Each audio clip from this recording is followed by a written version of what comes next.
Welcome everyone to episode 22 of Twitch Tales. To give you a brief recap as to what happened last episode, we began with Apis arrested, locked up, bound and gagged, and removed of all of their possessions in the cellar of the mayor's house, under careful watch of a squire of the Knights of Kavosna, known as Darren. There was movement, there was kerfuffles. Darren left at one point, at which point we overheard somebody talking outside, saying somewhat suspicious things about knowing what was going on in the town and such, and being a monster and accepting that, and threatening the person they were talking to make things right or suffer the consequences. Not much later, there was a big scream, and then Kathleen, the Knight of Kavosna in charge, came by the cellar and said, "Hey, you've been locked up, so I'm willing to believe now that you are perhaps not behind all of this. Either way, you need to help us, because even if you are behind it and you use this opportunity to try and attack us or whatever, the other towns nearby will know that it was you that did it, and you'll be on the run forevermore. So even if you are behind it, you need to pretend like you're not and help us out here." And upon saying that, she unlocked us, she gave us our stuff back, she unbound us and everything. And we set off into the night, having not completed a long rest, and we helped them to investigate somewhat. We found that Edith was still as she was before, and the people that had been left on guard with her were still there. Nothing to report there. But we found that a member of the town had been killed. We continued to investigate a little. Eventually, we found our way to a particular house that we don't know what the house was. We haven't investigated the house, because upon arriving at the house, we saw I don't want to call him an ally per se. We found a newcomer to the town called Mosh was fighting something out on the street. Upon running over to see what was being fought, we discovered that Mosh was fighting his own shadow, it seemed. And then no, it wasn't his shadow. It was a different shadow. It was an entirely different shadow, as if another creature was standing there in his own space, and he was fighting the shadow of it. And then the shadow started to form into three-dimensional imagery as it came out from the wall upon which it was being cast, and took physical strikes at Mosh. And we saw his body starting to wither away with this same sapping of energy and strength. Still, he fought strong, and with us there to help now, we started to fight these shadows as well. More of them came out of the darkness, until eventually we were fighting several of them. Then a balcony opened from above, and we saw a short in stature, bipedal, humanoid, hooded figure with the face in shadow, casting spells from above, attacking alongside the shadows and attacking us. After a very difficult and harrowing fight, Kathleen, Apis, and Mosh managed to scare off the necromancer, who came out of their house and ran off down the street, leaving behind some shadows who we dispatched of, and a grotesque humanoid blob thing that attacked Mosh and such. Apis went down unconscious in the fight, towards the end of the fight, and then a moment or two later was resurrected, brought round to consciousness by various people among the town. And that's where we're picking up right now. You see, where's my notes on this? You see that there is Kathleen lying nearby in her plate mail armor. Not full plate, she wears breastplate, I think, from memory. But it is way too heavy for her tiny little weakened, emaciated body.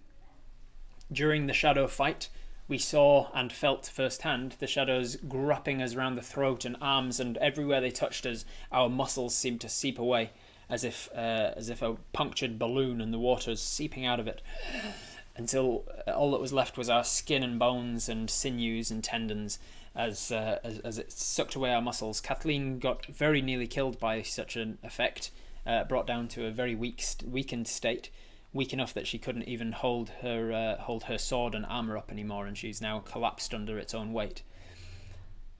Mosh had somewhat resistance to this effect, but still succumbed to some of it. But we almost succumbed as well. We got sapped down from a regular 13 strength over there to only a 10 strength. So actually, for the time being, where that says +1 strength, it's actually a +0 because we're down to 10 strength. It was a very tense fight. We look around, we see this, we're kind of dazed. The person who woke us has already sort of moved off to help other people, and we don't even know who it was. We can't even thank them properly because our eyes are still swimming and hazy. We can see that there is the remnants of this gooey, two-headed, multi-limbed, grotesque-natured monster. The remnants of it, as if it had been exploded and splattered across walls and things, and the floor and the cobbles. It is now seeping away like a non-Newtonian fluid, like custard that is almost solid when you put pressure on it, but as soon as you let go, it starts to turn liquid again and seep and drip. In this same sort of form, this shadowy figure seems to almost be made out of the darkness itself, as its one solid form starts to liquidize and seep into the cracks of the cobblestones and drip down the stones in the wall. And at the very edges, it seems to boil off, becoming this black mist which dissipates into the air, until very shortly there's very little of it left at all. I think that is all that you can see. You can also see Mosh. Mosh is injured and sitting down with his back against the stone wall of this house, with his hands clasped very tightly underneath his own arms, and looking at nobody, but breathing heavily and bleeding from the nose. What do you want to do? There is commotion in the streets around you as people are running and chasing, and there's voices shouting out, "Where did they go? Did you see it? Where was it? How many of them were there?" All sorts of voices shouting in confusion as people are between you and the retreating necromancer now. You don't know how long you've been unconscious. What do you want to do, everybody? Oh, I should also mention that while they were retreating, the necromancer's stature and body language, and as they left, made you think of Sally, a member of the town whom your friend Franklin has recently been entering into a relationship with. You haven't met Sally in person yet, but you've seen her by Franklin's side on numerous occasions as you've passed them in the street. And she seemed to fit the bill.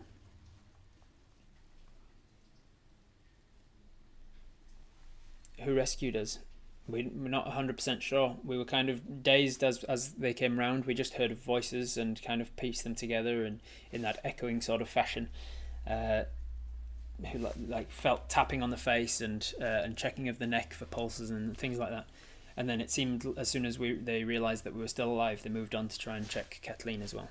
And by the time we even sort of managed to stop the double vision, we'd already been laid back down again. So we drag ourselves over to Kathleen, all pitiful like, to check on her. Alright, a couple of people saying that, so I will do that. I will drag us over to Kathleen, and Apis will perform a medicine check, and it will be at disadvantage for obvious reasons. And medicine is going to be this one. Yeah, I got it. And that's without disadvantage, that's a 10. So the max it can possibly be is a 10, but also it could be even lower. Alright, 10 or a 20. So with disadvantage, that's a 10. So not too bad. We sort of crawl our way over. We're now down to like an average human strength. So we're not particularly weak, but we are down to like 1 hit point. So tired. We crawl ourselves over and we check Kathleen. We see that her eyes are opening and she's coming round in a similar sort of fashion to us. But she doesn't have the strength to lift her own head, so somebody's having to support her. And somebody is asking her, as the main authority in the area at the moment, even in spite of her state, they're asking her, "Who was it? What do we know? Did they get away? What do you need to know?" She's too weak to answer. In a similar way to how we tried to interview or interrogate Evelyn only the day before, and she spoke like this because she doesn't have the strength in her vocal cords to even respond, and so it was very hard to even hear her. Kathleen's now speaking in a very similar way, and it's impossible to hear her, especially with the commotion outside in the street. Thankfully, we know. Was I saying Sally then? I meant Kathleen. I don't know. If I was saying Sally, I meant Kathleen. We then say, we speak up, as a few people are saying. I think it. We kind of briefly look around. We don't see Franklin. We say, I think it's Sally. The person who's sitting next to us, we don't recognise. He's a young male fella, and he goes, "What?" And you say, I think it was Sally. She fit the, and the guy looks from us up to the balcony, and then across, and goes, "Oh shit! It's Sally!" and stands up and shouts, "It's Sally! Sally's the one! We're chasing Sally!" At which point you hear from quite a ways away the voice of a familiar friend of yours, Franklin, shout, "What? No! No, it's not! No! No! Sally, no!" And we hear Franklin running towards us. We sort of turn our head in that direction, and we sure enough see him running. And he runs past us and the commotion outside, up the front steps and into the building next to us. We hear the door splinter off its hinges as he comes bursting through it at full speed, trying to get inside. We turn to Kathleen and tell her it's going to be all right. You just rest. You're fine now. We're safe. We've chased her off. She won't be coming back.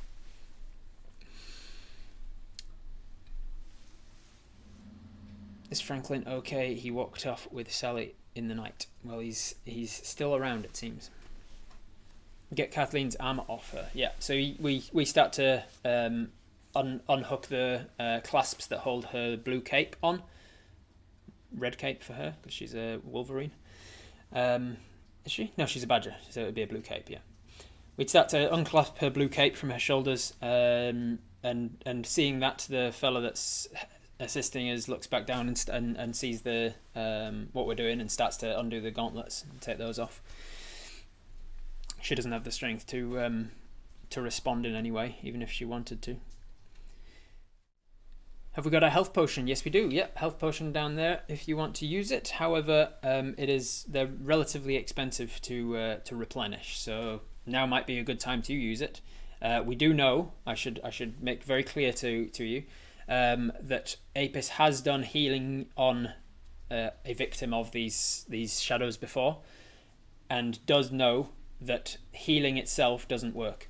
There is on these shadow victims, there is a sort of Lichtenberg figure. Look at me remembering what it's called. There is a Lichtenberg figure, like a lightning design, of dark, necrotic, blackish blue energy that is left on their body. And that is the result of the necrotic damage. So healing would fix necrotic damage, but it would not return any strength. So we can heal some hit points with the healing potion, but we wouldn't regain any strength. We don't yet know what heals the strength sap, but we do know that Edith, who was one of the first victims of this shadow situation, said that she had seen it before, and rest will fix it. Or, more specifically, she said she doesn't know of anything to fix it other than rest. We have used the Prin salve as well. How much salve is in a pot? 6 uses. We used 2 of them on Edith. We've used another one on Edith at the moment, so we've got 3 left. We used another one on Edith, like right in the night, to see if it helped anything. Reallocated it, yes. Given the situation, it wasn't stealing. It was like, this stuff might save her life, so she will not mind me using it to try and do so. All right. So what do we do at this stage, guys? There's still people running, jumping, climbing trees. Eventually, after only a minute or 2 later, you hear voices starting to come back down the road. You look that way, and you see Darren returning with a couple of the other stronger members of town. And he shakes his head at the guy who's helping you undress Kathleen of her armor, and he says, "I don't know where she went." Darren turns to the rest of the folk on the street and he says, "Sally's house is not to be entered without my authority. With Kathleen in no fit state to command, I will assume command as the senior member of the Knights of Kvosna. There are actually, I'm going to roll a perception check on Apis' behalf here. Perception would be, it's been a while since I've had to do these. There it is, got it. With a dirty 20 perception check, would you be at disadvantage for this? No, I think it's been a few minutes. You've started to come round. You're noticing things. Apis notices that behind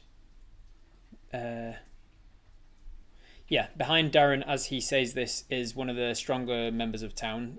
You remember meeting this guy. He's the blacksmith called Carl. As Darren says, he is the senior member of the staff. Carl has a confused look and looks off to his left, and you kind of follow his gaze, and you see standing by the side, tending to Mosh, the other squire that's in town, that, as far as you understand from the ranking of Knights of Kvosna, is on the same level as Darren is. The half-elf known as Schlefa. Schlefa doesn't respond to Darren saying this, but kind of looks over her shoulder when he returns and starts speaking, and then just returns to her duties. So Darren says, "I'll be taking command of the town for the time being until Kathleen can recover. Firstly, everybody back up. This is a crime scene. I wish to." Wasn't she the hot elf? I don't. Oh, she was attractive actually. I do remember saying that she was attractive. She's a half elf. Yeah, she's a Bridden.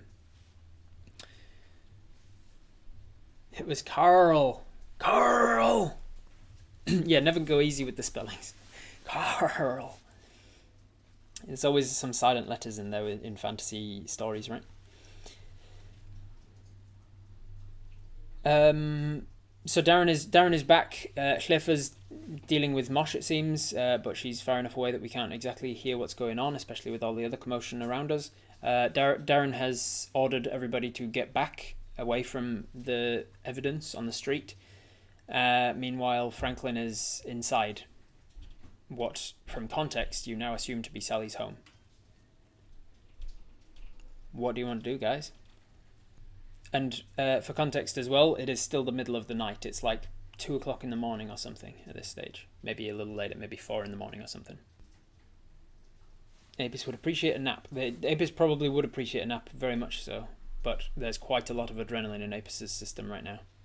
And although they are exhausted, they're not tired, if that makes sense. They're exhausted but not sleepy. So tell Darren there's someone in the house. Speak with Mosh, find out what happened. Can we and Kathleen rest up somewhere? Take a nap? Try and find somewhere to rest, sleep, investigate the house. Tell Darren what happened. Can we afford to sleep right now? How much energy do we have? So we haven't had a long rest. We've had short rests. This is our maximum HP, 38, but our current HP is just 1 hit point because we have just come round from 0. So we don't have a lot of energy. We need to update the mare. So a lot of people deciding lots of different things. So this is when a vote comes in. So our 5 options are talk to Mosh, talk to Darren, talk to Jackson, investigate the house, or try and leave to go and sleep. Apis is sort of sitting down there, sitting on their hip with their legs splayed out to the side of them, over Kathleen's body, who is mostly undressed of her armor now and bound to her underclothing. And she's looking up at us with eyes that suggest that she's grateful for doing so, because now she can breathe easier.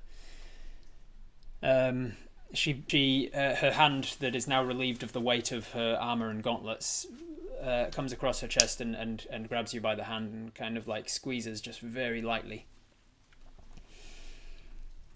She's not quite in as bad a state as Edith was, but not far off. All right, with 51% of the vote coming in, only just over half, people want to talk to Darren. Darren's the leader in charge of the Knights right now, so we want to tell him exactly what's happened. About a quarter of you wanted to talk to Mosh, and the rest wanted to do everything else. So we're going to talk to Darren, and then we're going to talk to Mosh if we get the opportunity. Darren is the one who's arrested us twice now. Well, yeah, arrested us once, then we escaped from the burning jail, and he arrested us again. So a lot of Apis's mind isn't fond of Darren, but does acknowledge that they are in charge and they are in a position where they could kill us if we tried anything stupid right now. So Apis decides in the moment it is the wisest decision to try and tell him everything we know. I know that Warren died. Warren is the old guard, but somebody else died in the night and was released. Was it Tarry? Tarry the handyman? I'm pretty sure it was Tarry. I remember him being involved somehow. Someone youngish. Yeah, Tarry's a young dude, so I'm pretty sure it was him. We'll say it's him. We can now. If none of you remember, it doesn't matter.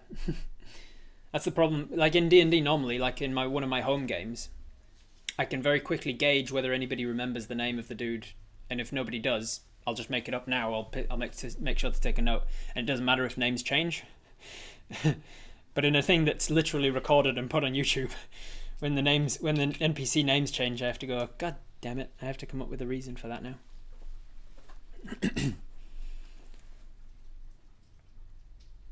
The guy guarding Edith wasn't surprised because he was so headstrong. Yeah, that's right.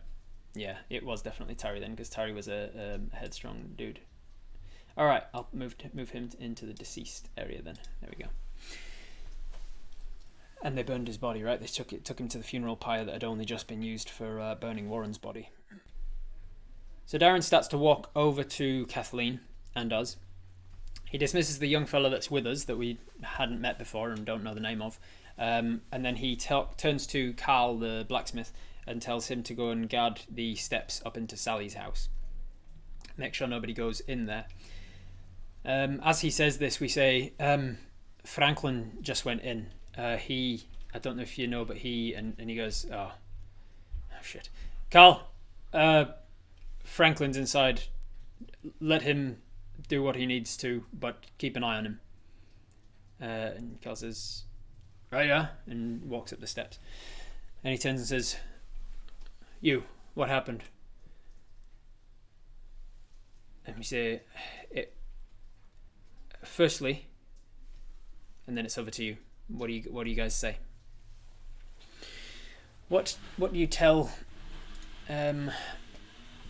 You guys start talking in character, as it were, and I will use that to decide what to say. I know, be honest. Apis is going to be honest, but like you need to tell me, where do you begin? How much? What do you talk about? Where does the story start? Did we notice when the necromancer ran past if they were bloodied or wounded? I think that they were showing signs of being bloodied, which is why they ran. But it took a lot of getting there, and we don't know how much damage was done to her off screen, as it were, with Mosh inside of her house. Start with the battle, Bushido Geek says. We were with Kathleen. We were looking for signs of all of this anything basically. We came across Mosh fighting a shadow outside of this house, and he looks and says he was fighting a shadow. Yes, like a living shadow, like it was a creature made of darkness that Mosh was fighting, and he was scratching it, and it was seemed to be like wavering and losing its form as he was fighting it. So it seemed like his attacks were doing damage, but in return, this thing would reach out from the wall and like strike across Mosh, and whenever it touched him, it would kind of suck away some of his strength. So we ran in to help. When we got closer, it looked like he was fighting his own shadow, but it was a second shadow overlaid on top of his. And then the necromancer showed up. There might be more than one necromancer. We saw one that looked like Sally, but then there was another shadow that looked like a portly gentleman, he was taller than her shadow, and it kind of had a larger size to him. It was definitely 4 different people's shadows. They all had their own unique forms. We saw the shadow punch back. We were looking for Mosh since we had good reason to believe that he knew what's going on, because as we said to you before, we overheard him while I was tied up. I overheard him talking to somebody. So we were looking for Mosh. We found him fighting this shadow. Kathleen and I joined in the fight, and we saw the shadows attacking. We managed to take some of them down with arrows and swords. Kathleen fought tremendously well. You kind of like pat her on the shoulder as you say this because she's still lying next to you. Then a necromancer came to the door. The way that they were standing and the way they were moving and their stature makes me think that she was a female human. We didn't realise that it was Sally at the time. Mosh knew who it was and went after her once the shadow was dispatched. As soon as he could get away from it, he ran and jumped and climbed up onto the balcony. And then while he went in there, some other shadows came out of the alleyways and things, and you kind of point and gesture from where they came. You notice that Darren is listening intently and not tutting or rolling his eyes or anything like that. He's taking it all in. He's like taking your statement properly. He's not writing it down, but he is listening.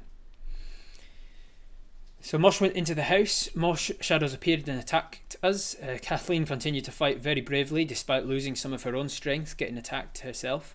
Every time they grabbed us, one of them grabbed me around the throat. I don't know if you can, I can't see it, and he says, yes, you definitely have the marks. Every time it did, it seemed to be sucking my strength. I felt like my muscles were turning to liquid and then being sucked out of my throat or something. It was a horrible experience, and I still feel quite weak. And he says, yes, you don't look quite as weak as the others, but I can tell that you're smaller in build. When we hit some of the shadows, one of the shadows that came out into the alley was around the same size and shape of the necromancer. I'm sorry, I'm getting this a little bit out of sequence and he goes, it's okay, just tell me what you know. One of them came out. It looked kind of like a woman, a short woman.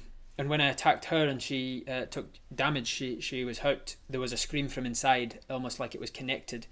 And that's when the necromancer showed up on the balcony, and it was the same size and shape of the shadow. After Mosh went into the house, he seemed to be fighting her directly. There was some smashing and things inside, and then Sally seemed to spawn some kind of monster, and he says the goo thing, and points over to where the remnants of it, the very last little blob, is starting to fade into effervescence. And you say, yeah, that thing, it came out of the balcony and it seemed to be going for Mosh directly, and then it dropped down onto us. It had this aura around it that seemed to like sap strength as well. Not in the same way, not like taking away my muscles, but it was like making me lethargic and slow. This gross blob thing fell out of the window and it polluted the street. It attacked us and made us slow out in the street, and Mosh and I had to attack it.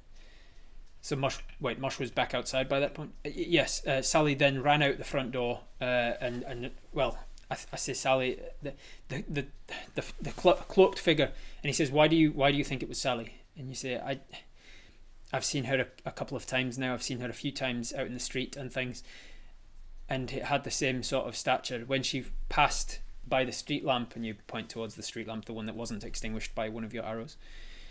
When she passed by the street lamp, she kind of turned to me, and while her lower face was covered by a scarf, I could see her eyes, and I recognised them. She was in the street the time that I arrived to talk to Edith, the time that I found Edith in the state that she is, in her thing. Sally was leaving the street in the other direction, and I didn't think anything of it at the time. But I have seen Sally at every event almost, except for the one where we found Paul. Okay, so let's say it's Sally. What then? So she just ran past us. She wanted to get out of there. She turned around and she fired this sort of blackness from her hands that sort of blasted us and pushed us back. It had this weight to it. It was almost like she was firing air at us, but when it hit, it seemed to, and then you realise that what it felt like to get hit by was the same sort of energy as you feel right before you're casting Planar Warrior. You felt this kind of energies of the universe, and you're starting to get familiar with it now. You feel that goosebumpy, prickly texture along your skin as if you're statically charged. Right as you draw back an arrow, and then as you loose it, your arrow turns into force energy, the energy of the existence of the planes and the universe. The very magic that the universe is made out of, this force energy. And it felt like that. It felt like getting hit with force energy when you got hit by her black orbs that she was firing at you. I think it was she was using magic. It was like there was like a black orb came out of her hand, and when it hit me, it felt like the magic of the universe. And he kind of like, I'm sorry, what? Like there's a magic of the universe called force. I'm going to roll an Arcana check for him and see if he knows about force. Does he know about the force? He actually has heard of it. He doesn't know much about it because force energy. Yes, I've heard of it. Right. Well, it was made of that. She was using the magics of the universe to fire it at me. And he goes, right. Okay. And then this force would push you backwards, and then that's when we arrived. I did see you getting pushed back by something and falling, tripping. I thought you'd been hit by the blob creature, but Mosh attacked it. Mosh was attacking the blob creature, and it was fighting him back. He says, "Who screamed? Where did that scream come from? You heard that? Yes, that's what brought me running. Who screamed? The blob creature thing screamed. It screamed, and it felt like it was getting into my head. It was like some sort of effect that it was trying to have on our heads, but I managed to shake it off. It seems like she's involved with something dark. Look, you need to be very careful. She's dangerous. You need to be careful who we send after her." He says, "Yes, we won't be sending anyone after her yet. We're not in a fit state, and we don't know where she went. She's definitely out of town."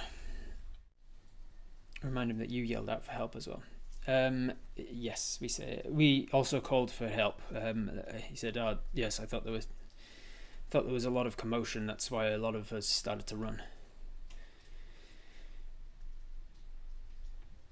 I'm afraid the last we remember. I got pushed by the thing. I fell over, and then I was woken up by somebody. Who was it that woke me?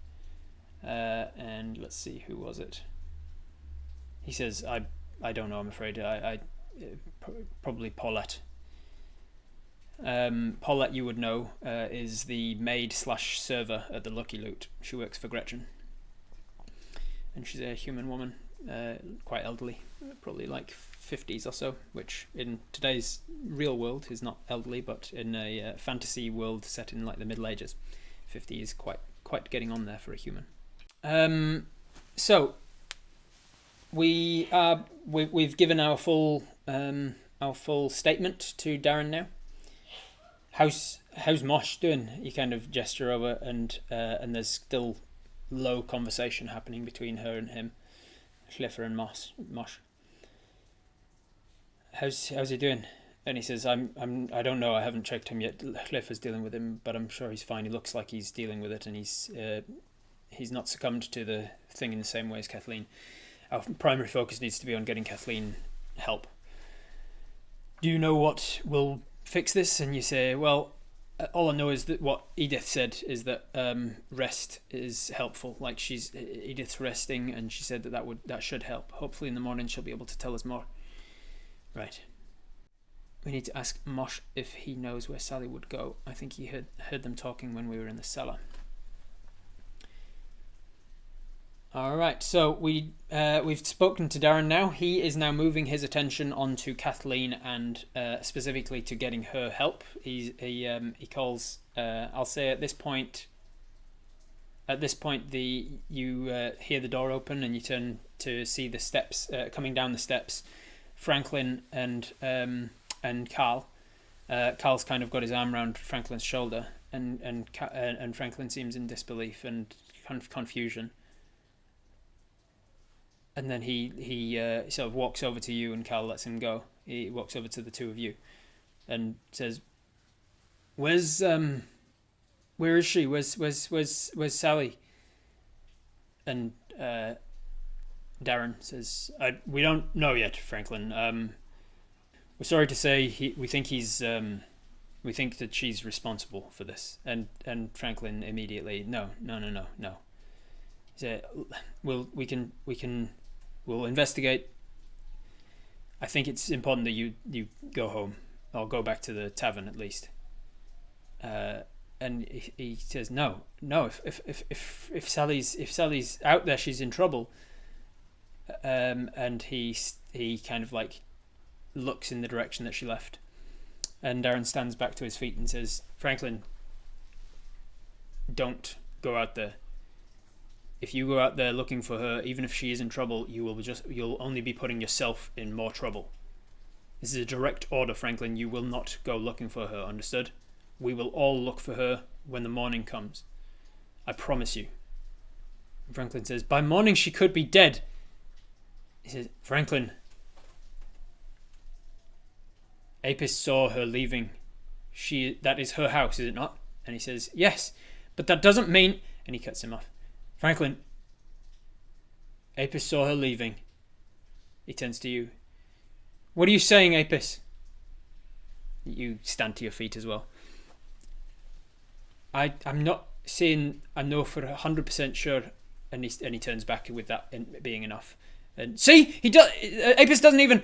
And Darren, let him finish. Let them finish. Sorry. And he turns to you and sort of nods. And you turn back to Franklin.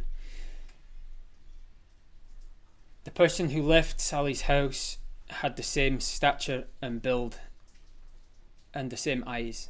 I saw her look at me as she ran away. She walked like Sally. She looked like Sally. She had the same height as Sally." And Franklin sees this coming from his friend, and it seems to seep into him a little bit. There's a little bit of truth there now. It's not just some authority figure telling him something.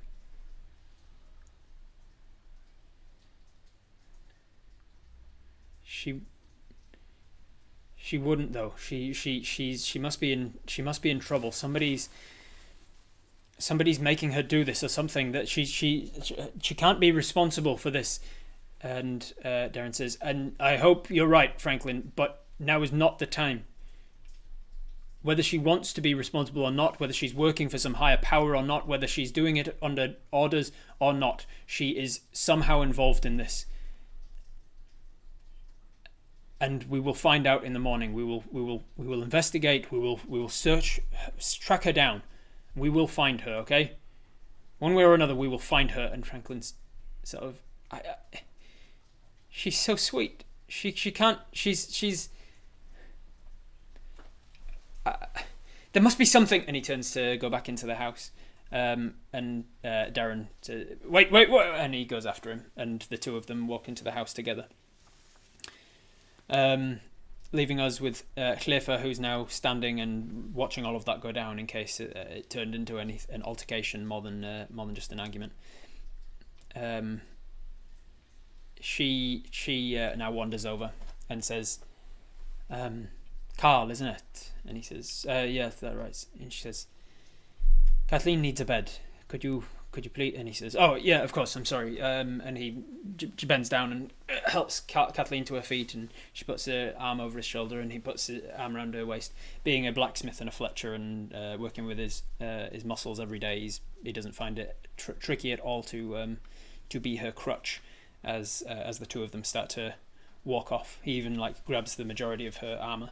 You see a couple of pieces that he doesn't manage to grab, so you grab the gauntlets and a couple of the smaller hip pieces or whatever and stick them in your possessions to give back tomorrow.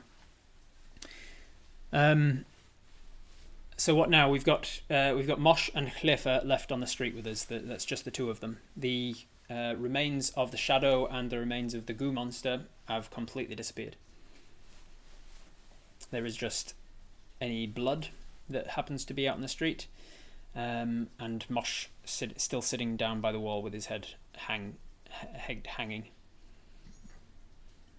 Take Hliffa and talk to Mosh with her. Would we be making Sally jealous if we did a sleepover with Franklin? Maybe. I think Sally's got worse things to think about right now. Need to make sure Sally hasn't left any nasty surprises for us in her house. Potentially, yeah. Alright, so we're going to go talk to Mosh because that was the next most populous vote. So we walk past Hliffa and sort of crouch down in front of Mosh. And he kind of glances up and then glances back down again. And we say, how you doing? You okay? What do you say to him? Over to you guys. What is the dialogue that happens? Thank him for his help. Firstly, I need to thank you, Mosh. Without you, I would have died. And he looks up in somewhat shock. What's your insight? Wisdom +2. Your insight's probably... I'll do an insight check just to double check. But your passive insight's pretty good. 11, yeah. So you, with your insight, you see shock on his face at you thanking him as the very first thing you say. I'm sorry. Nextly, I'm sorry that I suspected you. And you sit down next to him. I owe you a great deal of gratitude. Thank you so much for your help in the fight, and I will forever be in your debt for that. You've kept Kathleen and me both alive. He finds his voice and says, I was going to say the same to you. Thank you for the help. I probably wouldn't have survived it without you either. I thought I was a goner. I'm going to roll another insight check there, because with an 18, you notice that as he says, I thought I was, and then he changes it to, I thought I was a goner. Something indicates to you that he was going to say something else, and then changed his mind and finished the sentence in a different way. Yeah, I probably wouldn't have survived without you either. So you don't owe me shit. Yaris, is that you? They both do have a southern drawl. Very different characters. Ask what's wrong. What's wrong? He says, well, what do you mean? We just fought somebody who can conjure her own shadow to fight alongside her. That's probably what's wrong.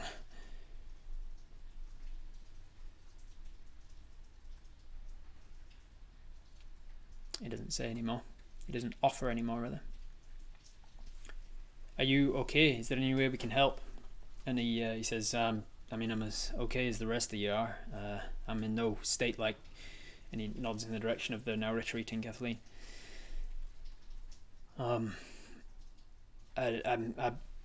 bust up and bloodied, but I'm feeling a little weak. But otherwise, I'm gonna be fine. I think I've survived worse than this.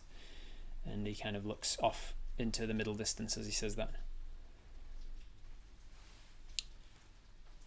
Tell him we saw what he is and won't tell anyone his business. We look up to Hliffa, who, with nothing else to do, has started to walk off towards the house and walk up the front steps and help with accommodating Franklin and Darren inside. And we see that she's out of earshot, and so we turn to him and sort of, in a lower voice, say, listen, I saw what you're capable of, and you don't have to worry. His eyes shift to you as you say this. And then you say, you don't have to worry. It's your business. It's not anybody else's business. And he sort of half smiles and nods his head. But I need to ask, and then his smile fades. You seem to kind of know what's happening. And he says, what do you mean?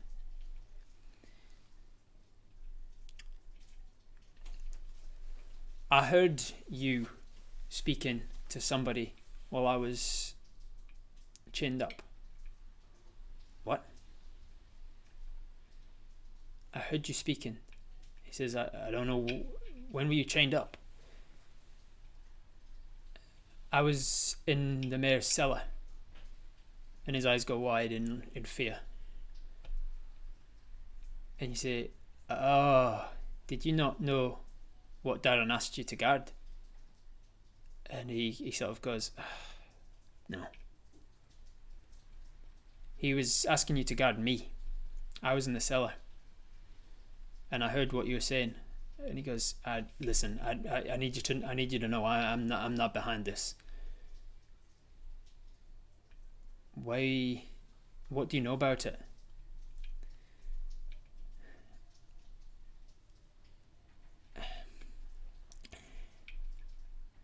I saw her. I saw her doing some things out in the woods. What sort of things?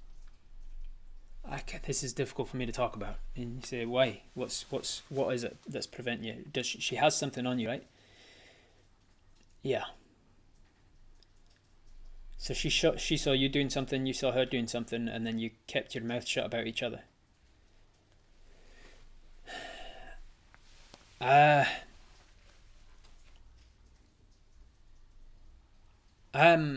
a monster.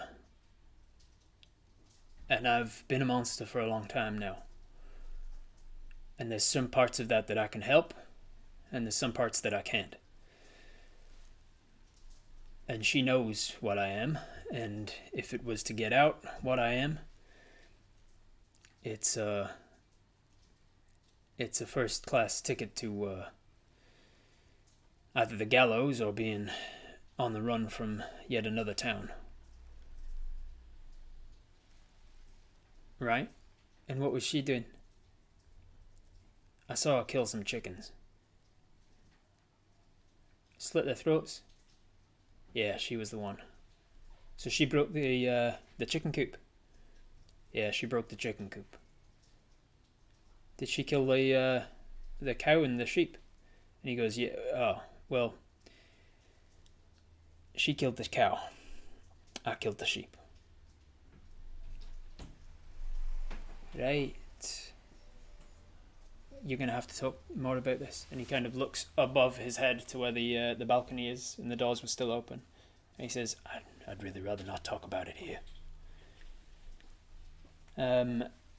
It seems like in order to get any more out of him, we might have to persuade or go with him somewhere. But that's as much as he's willing to talk about right now without any sort of a check. So what do you want to do? Go with him to a private place, tell him we'll go rest somewhere discreet. Ask Clifford if we can go get some rest, take Mosh with us. That's probably a good idea. So we say, listen, we'll let's go talk somewhere a little more private. Take a walk, okay? We both need to rest. We both need to find our way back to town. It won't be that weird. And just stay here a second. And we stand up, we walk up the front steps and through the door, which is kind of like splintered a little bit off of its hinges. The top hinge has been splintered a little. And it's going to take some fixing to get that door back. We head inside. The first thing we see is that there are a lot of books in here. Like the hallway that we walk into has a rug on the ground that runs the length of it. It's about 1 meter wide by like 7 or so meters long. There's some steps at the far end. And there's a doorway off to our left that opens out into a drawing room that has lights on inside. There are books lining this hallway as well. So even though it's like 1 meter wide, where you would normally have like a shoe rack for the entrances and coat hangings and things, there is one coat hook, but then the shoe rack is actually just a bookshelf, and it runs the entire length of this hallway, and it's filled with books. And we that's not a lot of books. There's still air in there. We walk past this because we hear the voices inside, and we walk in to put our head through the doorway into the lounge area. and we see a lot more books. We see sitting in one armchair by the roaring fire in the fireplace is Franklin, who's just kind of like shaking his head and talking in low voice to Darren, who's sort of crouched in front of him and like down on his level and being consoling, it seems.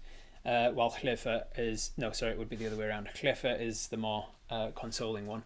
Darren is the more officious one who will be investigating for clues. So Darren is frantically going through books, and he's looking at the shelves, and he's looking under shelves, and he's looking in pots and things, anything that he can find, ornaments and stuff. He's looking. He's doing in full investigation mode. Whereas Clifford is investigating witnesses. That is, as is more of their roles.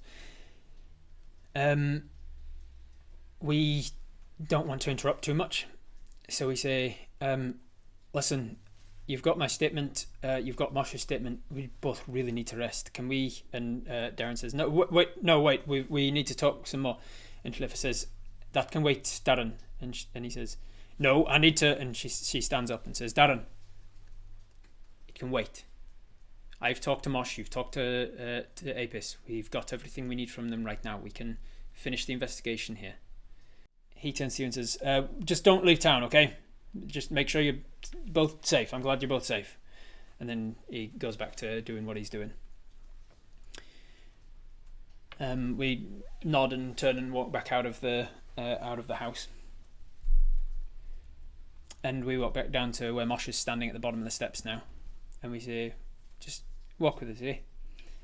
And the two of you start walking back towards town. This is this is on the edge of town, so you are still in town, but there's not a lot of people around. You see that there's some people on the street that are like rubberneckers. They wanted to see what's going on. They retreated as far as Darren told them to, and they've been interested in what goes on outside of this for the most part. You see Clarissa, the wife of the carpenter. She's tall, she's thin, she's pale-skinned, and she's sort of human. She's kind of like looking down her nose, and as you pass, she says, "What's happened? What's going on here?" And you say, "It's a long story. We think that we killed some things that were attacking us, and I think the town might be a lot safer now. I won't say safe entirely, but should be safer than it was. A lot of the things that were responsible for the deaths have been killed. That's all I can say for now." And she starts hounding us with questions like a paparazzi trying to get somebody to get an interview on their way from the airport to the car. She's like walking alongside us, asking, and eventually, like, Mosh turns and says, "Listen, lady, we're not in a mood to talk. Okay, we've been attacked." And he kind of like drags down his leather armor and shows the Lichtenberg figures, and says, "Look, we're not ready to talk. Okay, we'll talk tomorrow. Apis has told you all we know. We killed some shadows." She goes, "Shadows?" And she says, "Yeah, shadows. They were living shadows, and they attacked us, and that's literally all we know. We've killed some. Go about your business. Make sure you're safe. Stay with people." Eventually, she leaves us alone, and we continue to walk. We are in the town proper, and there are people out in the streets, like walking around, like not going about their business. They're walking around in groups and huddles, like walking from one huddle to another, trying to like understand what's going on. There's basically a rumor mill in 200% efficiency right now. There are a lot of people talking about what has and hasn't happened, and you gather from a lot of people's glances and like fear in your direction that a lot of the rumors might be about you, given that most of the town has seen you actively be arrested and put in the mayor's cell and then was let out, and then some more people have died since you were let out, and apparently, like, there's a rumor you overhear that Sally's now been killed and you've killed Sally or whatever. And so there's a lot of things going on. So what do you do right now? Where do you go with Mosh to hear the rest of it? Go to the bakery. We know that Franklin's not there, so that is a pretty good idea. We ask Mosh, "Hey, do you know where we can go to just rest? We need to chill and rest and things." And he says, "I mean, normally I'd go to the inn or tavern to rest, obviously, or to the farm or out in the wilderness. I don't feel like going out there right now." And you say, Oh, Franklin's bakery should be empty at the moment. We know he's not there. And he goes, I mean, yeah, I suppose so. So you turn off and head towards Franklin's bakery. It's only another minute or two of walking before you're there. Franklin's bakery is open because he's been out and about today, and so he just left it open behind him. You don't tend to worry about locking your doors too much when you know everybody else in town. So we head into the bakery and sit down on a couple of chairs out the back and say, "So what did you see her doing?" He says, So I saw her. I didn't see her break the chicken coop or steal the chickens, but I saw her with them. I was in the forest. I was in the forest. Again, you see a flit of he was going to say something else and changed his mind. I was in the forest, and I came across a weird clearing. I was quiet as I approached, but there was like a ritual happening. It was like a circle of stones and bones. There was just so many bones on the ground. And then I saw her from a distance as she entered this clearing, just as I was exiting it. And she was in the same dark clothes like this. She walked into the center with a sack. And she opened it up. And she got out chickens. 3 chickens. She pulled them out, one at a time, by their necks. And she put them down in the center of this clearing.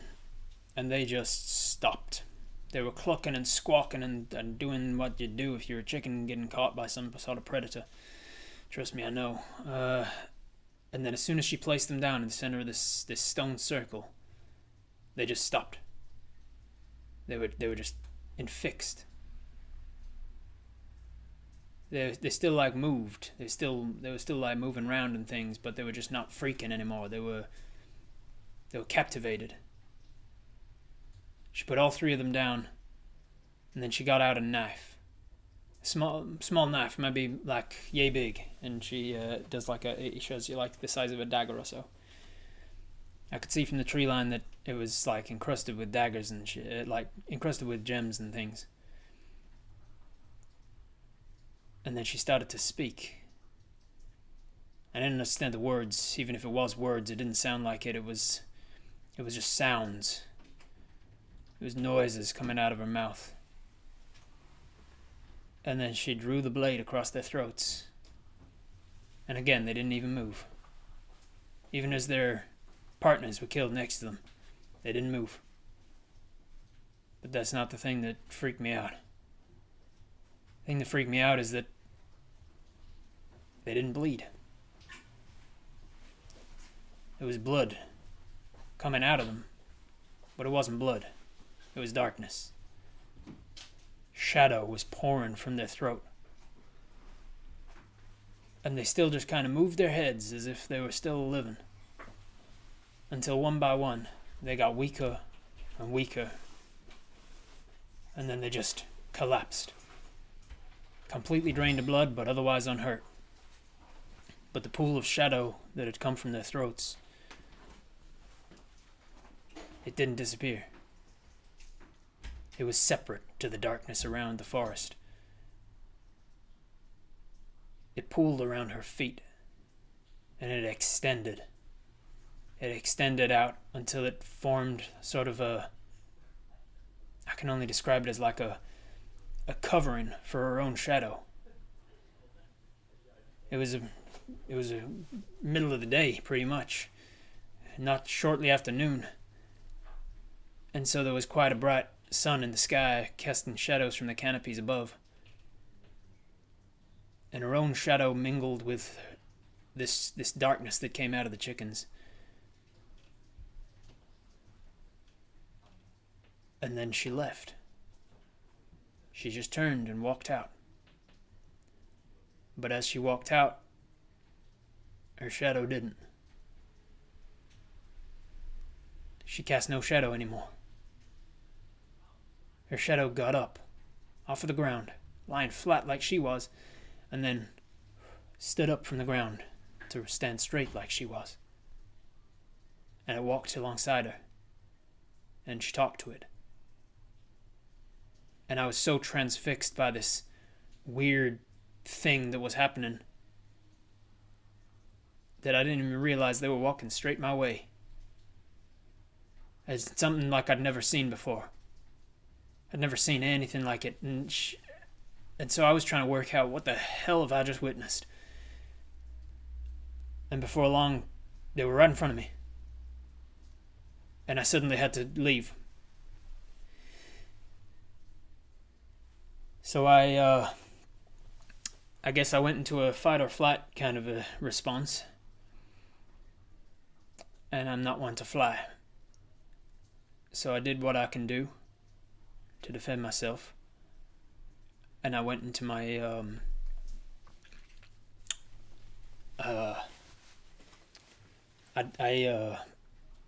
I brought out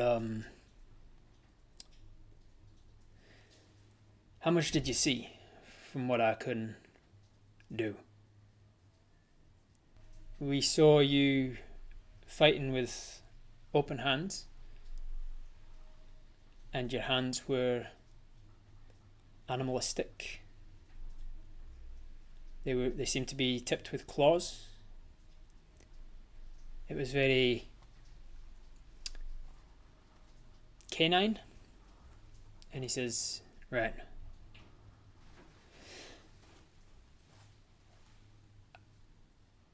I'm what you might call a werefox. And you have heard of were animals before. There are children's stories about them. Werewolves are probably the most common. And you don't react. And he says,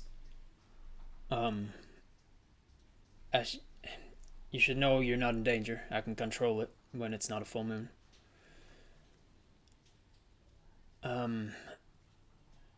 But a lot of people don't like them for obvious reasons. We're dangerous around full moons, and some of us are dangerous without. And he says, some of us, he says, there's more with my curse. Right? More in town? No, not here. Well, not here. It's a long story. Anyway, she started walking towards me, so I put on my more intimidating shape. And you say, what, like your hands? And he says, my hands, but also, he kind of looks across at the door you're in the back room of Franklin's Bakery. He looks across at the door, which you closed on the way in, obviously. And he goes, you're not going to freak out if I show you, are you? No, your secret's safe with me. I listened to what I said before. You saved my life. If it wasn't for you, I would 100% be dead. I am not judging you. I have seen much stranger things. As long as I'm in no danger from you, you're in no danger from me. He says, I appreciate that. And he stands up and he puts his back towards the door. And he just stands there watching you. And then you see his hands start to grow. He's kind of got like a rusty brown hair normally, and this rusty sort of reddish fur seems to appear from his arm hair. It gets thicker and coarser and turns into distinctive fur as his fingers get shorter and his hands get more padded and broad. And his thumb retracts up his hand and to the other side here to form like a clawed extra digit out the back, as he gets very much distinctive fox paws. But you also see the reddish brown fur starting to course out from around his neck as well and out the front. His beard is normally clean shaven, but his beard grows thicker and coarser and into this sort of whitish muzzle as his face grows longer and more snout-like in appearance. His ears start to retreat up his head and become more pointed and again furry with this reddish fur. His hair sucks back into his head until it's the same sort of length of fur all the way across his body. His eyes go slightly more yellow and migrate up his face into this wolf-like canid form, and he grows like an extra 6 inches or something taller and much more muscly across his chest and his entire torso. His clothing seems to suck into his body and be absorbed as the clothing itself seems to grow fur and turn into this matted orange kind of colour across everything but his chest, which becomes white. And what's more is out the back of him, dangling between his legs, you can see that out the back grows this long this fox tail that becomes very bushy on the end with a white tip. The proportions of his knees, the femur starts to shrink. His knees seem to retract up closer to his torso as the length of the feet grow longer, and claws start to come out the base of where his shoes seem to absorb into his person. And he stands up on digitigrade and grows much taller, much more broad, stocky, and much more fearsome in appearance. If it wasn't for him giving you warning, if you'd have come across this in the forest, it would be quite an intimidating sight. And after only 6 seconds or so of this rapid transformation, he goes from being a humanoid ranger, quite muscular, stocky humanoid ranger, to being a hybridized humanoid fox, red fox in particular. And then he opens his mouth and you see these canine teeth, these large teeth, and he starts to speak, and his voice is similar to what it was, but now with a different sounds coming from the mouth, as he has to talk through a much larger snout now. And he says, so, as you can see, this is not a form that you would normally like to come across in a dark forest. So as she approached me and I realized that sneaking away wasn't an option, I didn't think twice. I just took on this form to kind of save myself from any sort of fight. And to be fair, I think it helped. I think if I'd have stayed in my usual form, she might have attacked. But as it was, she came across this form instead, and it gave her a moment of pause, long enough for me to say that I knew that I saw what she was doing. A look of fear crossed her eyes, but then a moment of recognition, and basically, to cut a long story short, she blackmailed me, or entered into a mutual agreement with me, I suppose, that if I was to mention what she was doing to anyone, what she had done, she worded it as something that had happened and was done now, and there was no more to it. She said if I was to mention what I'd witnessed her do, then she would have me outlawed. She would tell the gods what I am. And as he says this, the snout starts to come back into himself, all of the hair retracts, everything you've just witnessed happens in reverse, and his clothing comes back out of the fur, and until he's standing as he was to begin with. Because I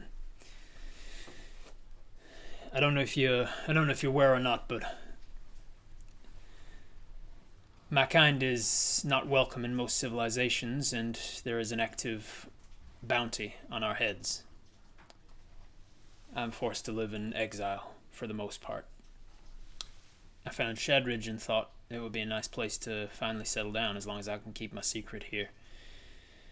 But as no sooner than had I found the goddamn town, then I was potentially outed by a member of it. And so I kept her secret and she kept mine. I didn't hear about the cow, and I didn't put two and two together when what's his chops died, Dickie. But when Edith started to be weak, and I realized what was going on, and I realized that I had to say something, even at the cost of not having a town for myself anymore. And that's about all I know. not accepting the fact that she isn't what she looks like. She's much more confident. She is strong and powerful and confident when she has no reason to put on a show. So, would the elves be more friendly towards Mosh? The elves weren't very friendly towards a dwarf, and Mosh is a human, even without his form, so I wouldn't think so.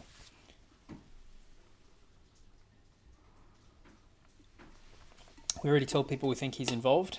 I doubt he can just leave. Oh yeah, we need to ask if he recognised any of the other shadows. Did you recognise any of the shadows we were fighting? And he says, I recognise hers, yeah. And you say, yeah, I recognised hers as well. But like others, there was like a portly fella and another two or something after that. I'm going to roll for him, see if he does recognise them. What would it be? What would it be? It's just going to be a percentile check, actually. What's the percentage chance that he knows any of them?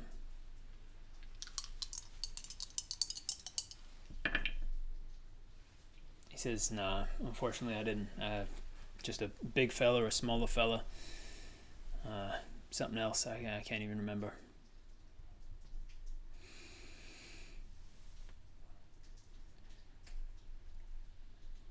Do you know where she would go?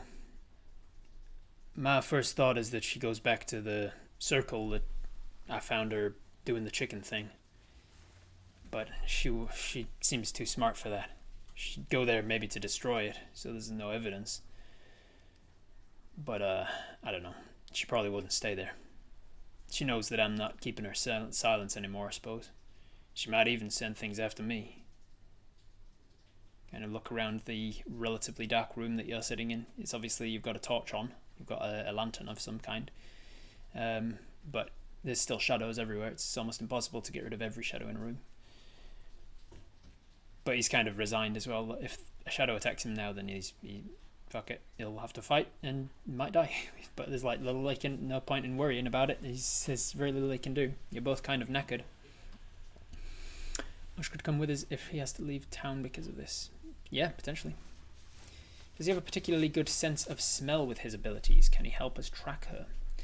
Do you, I'm sorry if this is insensitive in any way, but are you any good at tracking?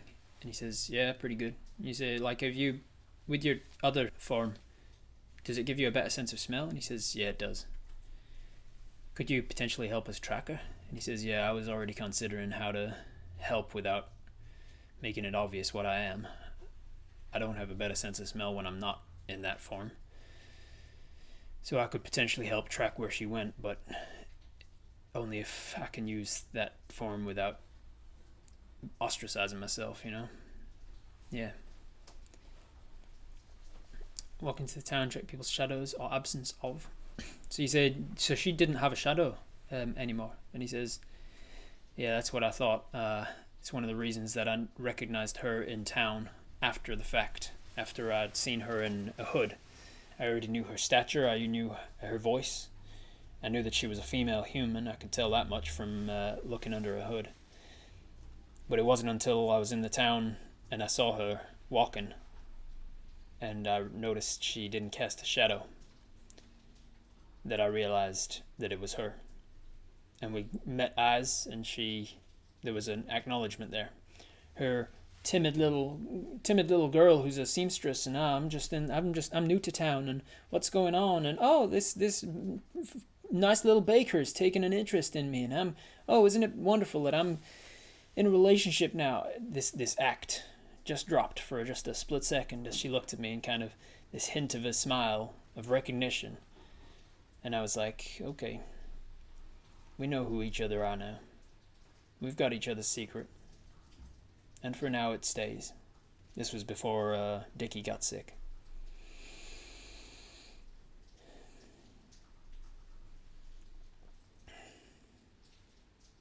We have a giant bee. Can we pretend we found a giant fox and then use it to track? We potentially could. That is genuinely a way that we could potentially do that, Wraith. We suggest that to him. We say, it might just be because it's the middle of the night and I'm really tired and the adrenaline's wearing off now and I'm not thinking straight. But we have a companion back on Toria's farm, or Jack Creed's farm, that's a giant bee. And he says, yeah.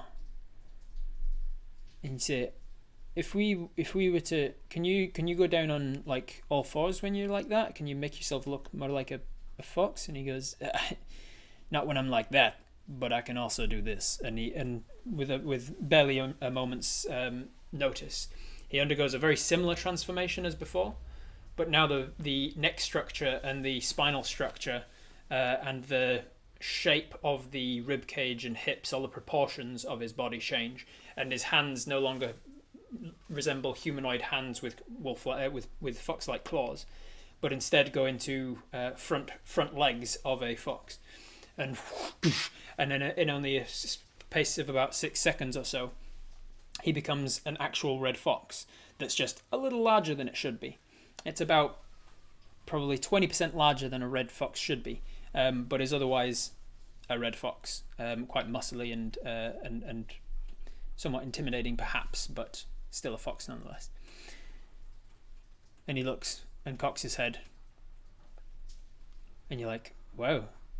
Well, can you stay like this for a long time? Like, and he nods his head. And you're like, you've got the good sense of smell like this? And he nods his head. And you're like, I'm taking it you can't speak like this. And he shakes his head. He goes, right. Well, this could work. Like, if I like, I've already found a giant bee. If I was to find a giant fox in the forest or something, and then I have a way with animals, so maybe they could help. I can't think things through right now because I'm so goddamn tired, but maybe that would be a way of you helping us track without giving yourself away. And then his form shifts back to a human, and he goes, it could be, yeah, but then comes the question of where did Mosh go and why is he not helping us? So I don't know. We'd have to think it through. And you say, yeah, that's a good point. Well, anyway, I really need to sleep now. And he goes, yeah, me too. He says, right, I'm going to go back to the inn, I think, the Lucky Loot, and try and get some sleep there, I guess. It'll be much more comfortable than the mayor's basement, that's for sure. The Apis Menagerie, yeah. You can make a harness or a lead out of our rope. You absolutely could, yes. It's a rope of commanding. You could command it to make a harness of itself, I guess. All right. So where do we sleep, guys? Where are we gonna go? Do we sleep in the wilderness? Do we ask the mayor where we can sleep? Do we go to the inn? Do we go an hour back to the farm, or do we sleep here in Franklin's bakery and hope that Franklin's cool with it when he returns, if he returns? The inn does have a lot of people that will be asking us questions if we do go there. But if we don't go there, we're allowing the rumour mill to spread its seeds some more. So it's exhausting to think about, but maybe it would be worth going to the inn and answering some of those questions so that the rumour mill has more facts in it, perhaps. It's really up to you guys. All right, so with 46% of the vote, a little under half of you are saying we should go and find Jackson, and we can ask him where we can sleep. We know that Jackson's somewhat on our side. At the very least, he's impartial and has given us a fair trial, so to speak, a fair hearing, before ordering us to be locked up in his basement. A quarter of you wanted to go to sleep here at Franklin's Bakery, and a fifth wanted to go to the inn. Only one person wanted to go back to the farm or go sleep in the wilderness. All right, so we are tired. We wrap up our discussion with Mosh. There's nothing else that you guys want to ask him about, so we know his secret now is that he is a werefox and trying to keep it a secret because he knows a lot of people it'll put a price on his head if people were to find out. And so we know his secret, we know Sally's secret. We are now probably, I mean, you can decide for yourself, obviously, how convinced you are, but we're probably pretty convinced that Sally is, in fact, behind it. Whether or not she's doing it for her own gains or for somebody else or whatever her motivation is still unclear. But her powers are starting to become a little bit clearer. Having gotten to the end of that discussion and just kind of the discussion starts to go round and round, it's probably like 4 or 5 in the morning at this point. And our eyes are drooping, the adrenaline from the fighting is worn off, and we're just like at the end of like we're in that witching hour where if you ever do like a 24-hour staying awake thing, it's always around 4 or 5 in the morning, in my opinion, in my experience, that you start to go. And so we really desperately need to find a place. So we walk out into the street and we kind of look around and orientate ourselves, our dizzy selves, and walk on over to the mayor's house. And you see that the mayor's house is surrounded by maybe half a dozen people, and Jackson is out on his porch talking to them. They're not in like a shouting, crowdy kind of way anymore, but they are sitting down for the most part, talking with him about like plans and what to do and such. You recognize a couple of them, but you don't the others.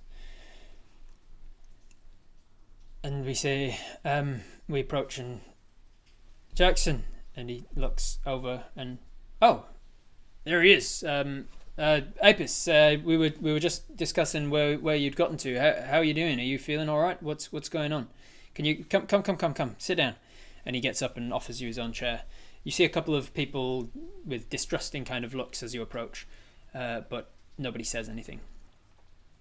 Sit down. And one of the other guys stands up and offers his chair to Mosh, who also looks tired. The people around you also look tired, but at least they got several hours of sleep before all of this happened, rather than trying to sleep sitting up tied to a pot-bellied stove in somebody's cellar. So they're a little bit more rested than you are. What's going on? What's happened here? And to cut a long story short, you tell him as much as you can about it, presumably, unless anybody is feeling like you wouldn't tell him. Obviously, you're going to keep Mosh's secret, I assume, but we're going to tell him about like finding Sally and going to Sally's house and finding the shadows and blah blah blah, all of that stuff. So you start off, and the story's not well told because you are tired and your brain's not working fully, but you do ultimately get most of the information out in mostly the correct order, and Mosh manages to help collaborate and that's not the word I was looking for. Mosh helps to corroborate your story, keeping hush on his own abilities, of course. Just puke on his shoes and pass out. Sweet. We're not pissed. We're just drunk. And then eventually we say, I think that's about as much as I can get the. That's about as much as I can do with telling you now. So I just need somewhere to sleep. Is there somewhere I can? And he says, yeah, of course. There's rooms at the inn. I know that. Well, not rooms per se. There's a lot of people sleeping there right now, and Gretchen's full. But there's like cots and things set up at the inn. You can. And you go. To be honest, I like. There's people. I'm gonna have to go over all of this, and he goes, yeah, I understand, and kind of cuts you off, cutting to the chase. He understands what your reluctance is.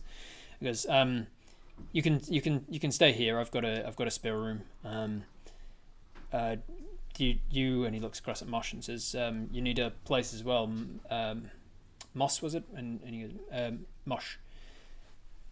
You need a place too, right? You're looking weary.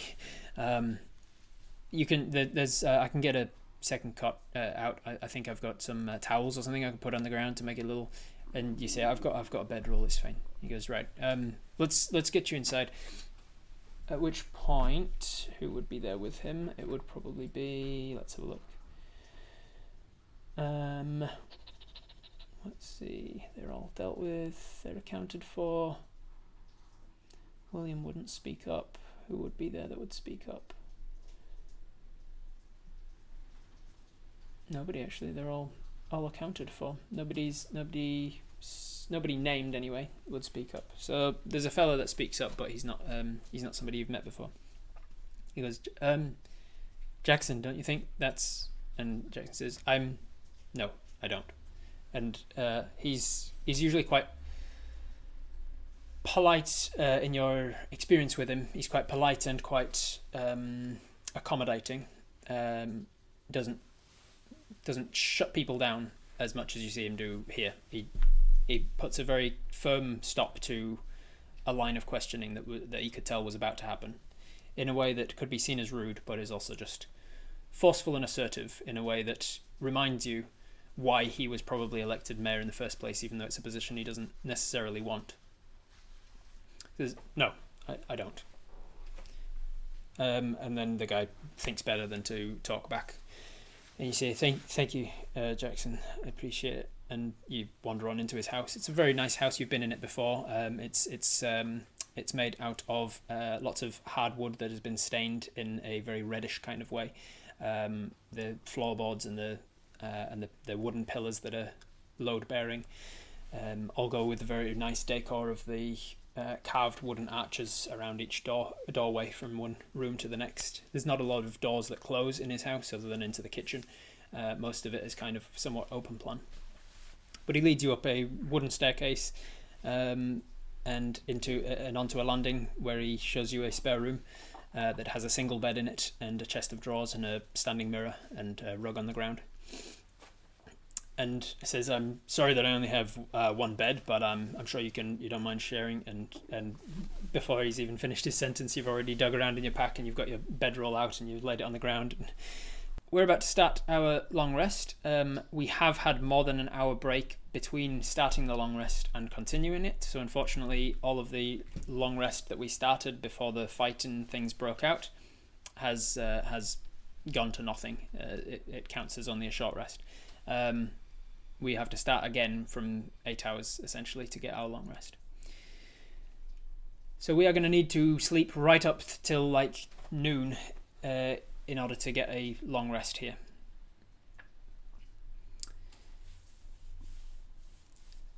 I assume that we're not actually serious about playing the panpipes and things because we're so tired and we're on one hit point and we really just need to pass out and sleep. But maybe you decide that Apis is unable to sleep without playing some panpipes. I don't know. Most people are just saying sleep. All right, so we just go to sleep. Just wake up in 3 days so that we can level up. Yeah. So we go to sleep. We don't find it hard to go to sleep even with all the things on our mind. Let the exhaustion take us. Mosh takes the bed. We take the floor on our bedroll. And we're used to sleeping on our bedroll on hard rocky grounds out in the wilderness, and spongy, uneven grounds in the forest and things. So a hardwood floor doesn't bother us at all with our bedroll. Play one. We get our panpipes out and then just go to sleep with them on our chest, as we're snoring.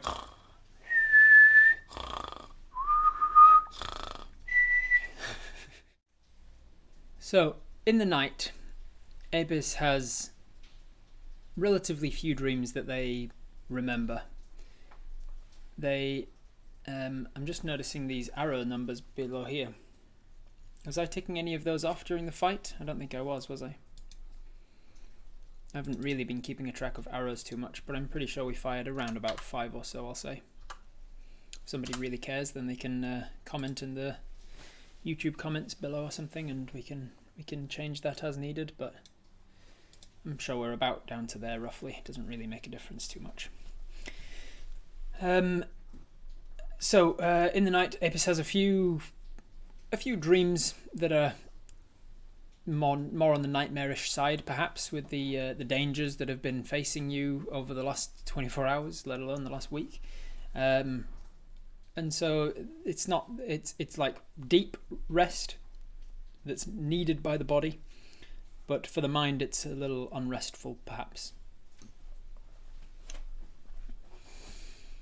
Infinite arrows. We collected some back, didn't we? We do that as part of the course. Yeah, that's fair. That's a fair point.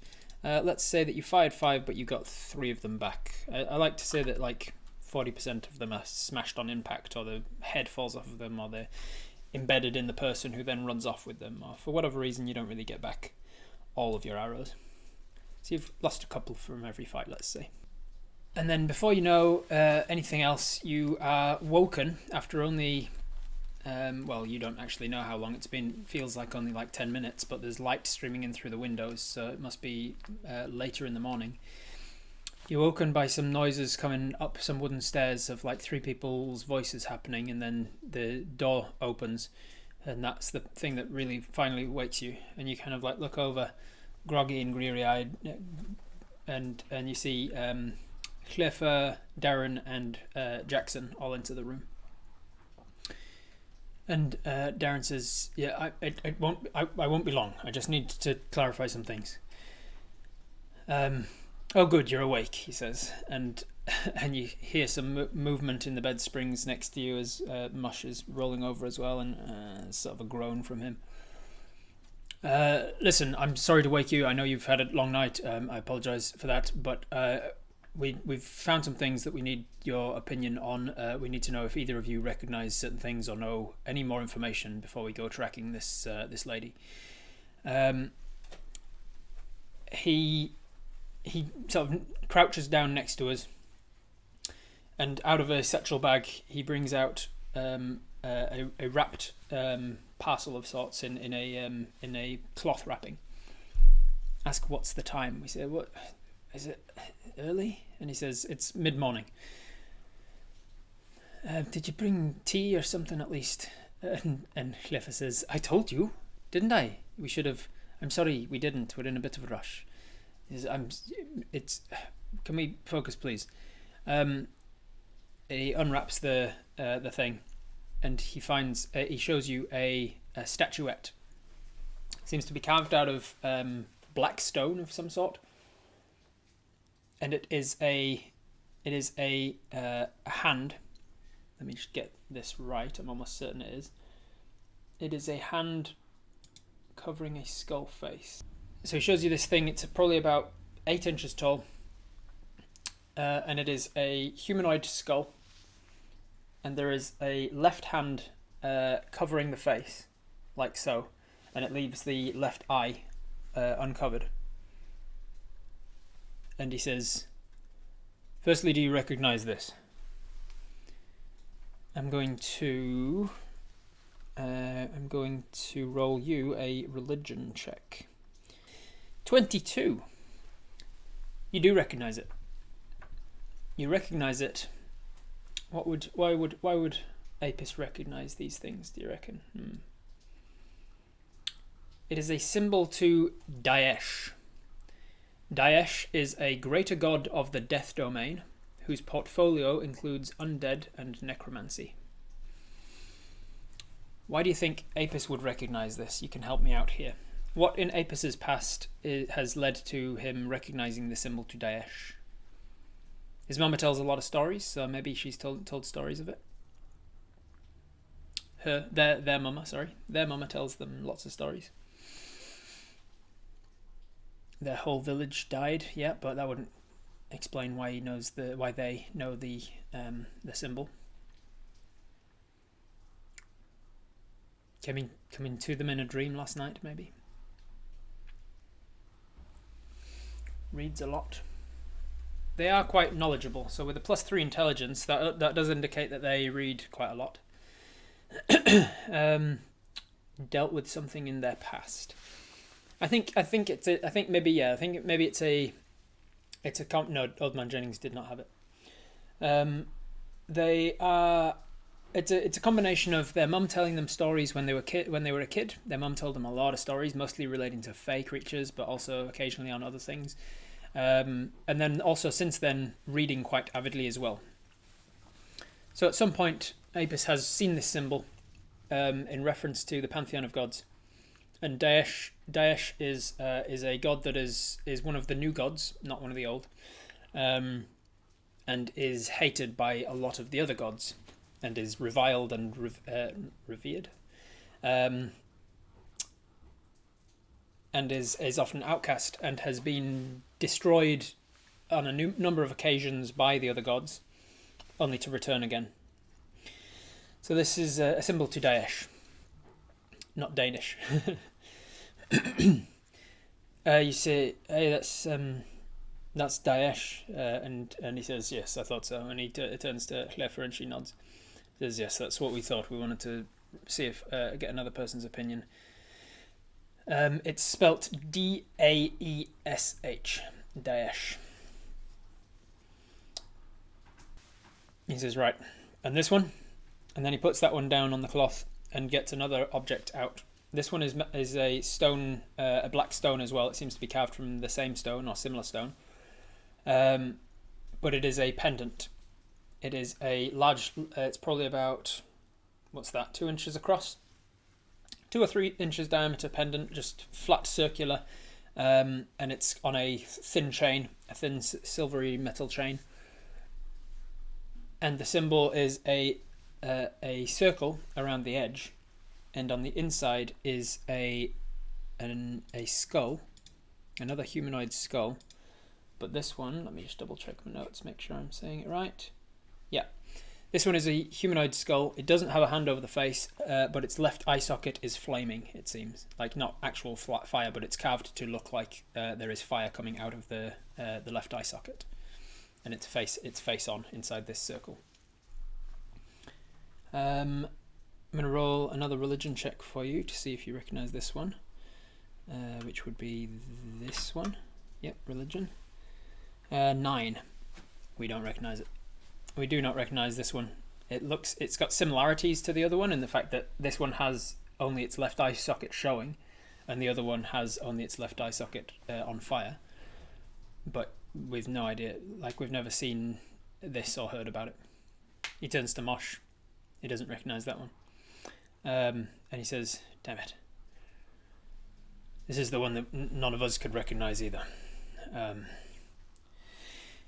We found them both in a secret compartment in her bedroom. And we were hoping that somebody might be able to help us recognise them.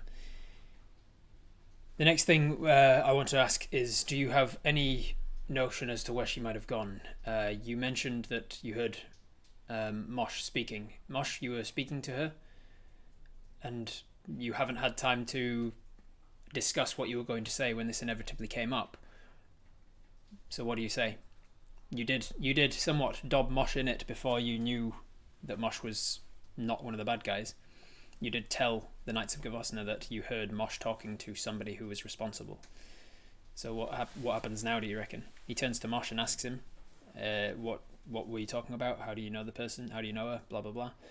And Mosh kind of goes, and you can see that Mosh is starting to struggle with coming up with something, being woken halfway through sleep. I'm going to roll a deception check for Mosh to see how well he thinks on his feet to come up with something. But you guys can also potentially assist in some way or another as well if you can think of a way to do so.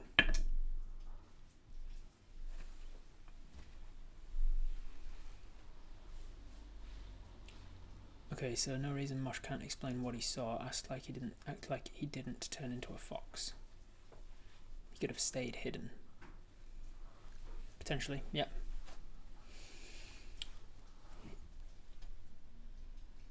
Just speak up loudly saying, we spoke to him last night. But then what? Found some sacrificed chickens at the farm. Suspected there's a ritual site in the forest. He says, when was I talking, sorry? And he goes, he kind of looks between the two of you. He says, I left you to guard the mayor's cellar, and Apis overheard you talking. They said that they'd heard you speaking to somebody about things that had happened in the town. What was it about?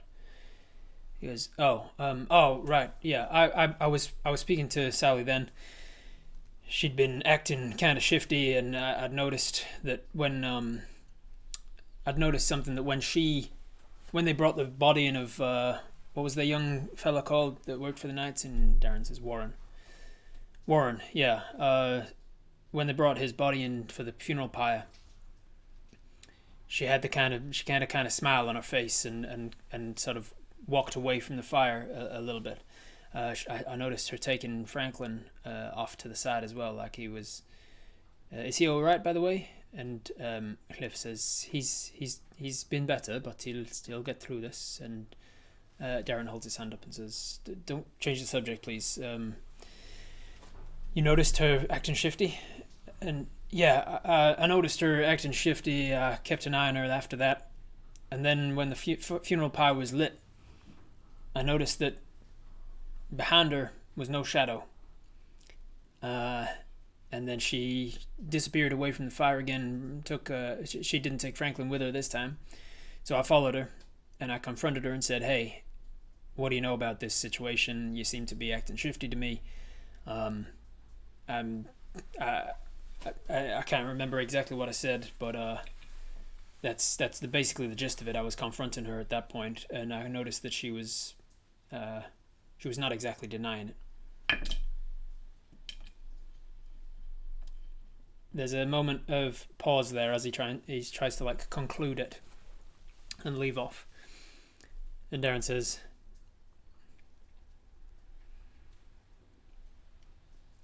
"If there's something you're not telling us here, I suggest you come out with it. If it means finding the killer who's responsible for several deaths at this point, we need to know about it."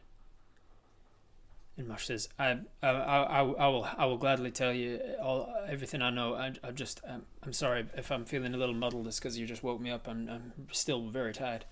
He is right. "We can ask more when you're fully awake, I suppose. We're going to search for her as soon as you guys are awake. We'll probably set off beforehand. We'll first set off the first group to do a preliminary scout, see if there's any tracks, but we won't go too deep into out of the town before having all the backup." And he stands and turns, and you gather. Actually, I'm going to roll an insight check for you. Let's see how much you gather from what's just happened. Insight is, I think, this one. Yes, 13. With a 13, you gather that he didn't fully buy Mosh's story there. Oh, Mosh Shadows obviously still half asleep here, bro. Yeah, he used that to try and like buy himself some. The fact that he was half asleep gave him advantage on the deception, but Darren still rolled well on insight, so he's not fully bought it. As he's starting to leave the room, he goes, "You say, did something happen when we were asleep?" And he says, "Like what?" I don't know. I just wondered, like, is there just no matter? Just is there anything that's happened while we've been asleep? He says, "No, not really. No further developments. No attacks. Edith is awake though." Is she okay?" "She's looking slightly healthier, yeah. Seems like she's going to have a long road of recovery ahead of her, but I think she might pull through this. I don't exactly know, though." Alright, so they are going to leave the room unless you ask them any other further follow-up questions. They're going to leave you to finish your long rest.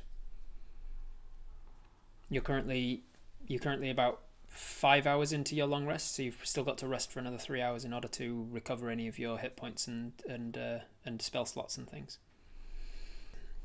Did Mosh do anything illegal, or is he outlawed or wanted just for being different, aware? Being a werewolf is being a were animal is enough to get you an outlaw in most societies. "How's Kathleen?" And he says, "She's still resting. We haven't woken her yet. But there's somebody watching over her." But he doesn't say it in Mosh's voice. I went and made Darren and Mosh too similar.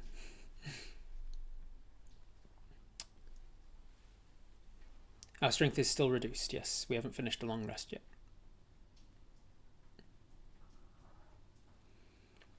Ask how Kathleen is in hand of the Prince of now. It's not needed anymore.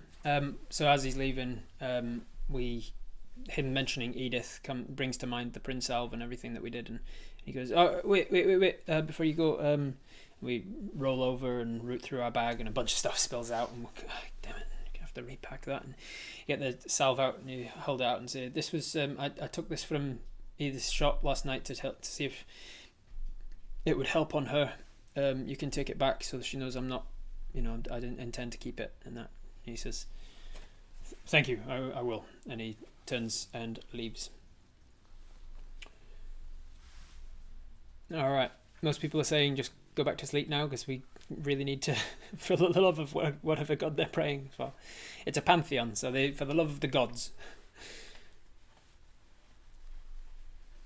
Needed a long rest. Yeah, well, Apis needs a long rest as well. We're about 3 hours away from finishing a long rest, and we've just been woken up by the guards to ask us some questions, but now they're leaving again.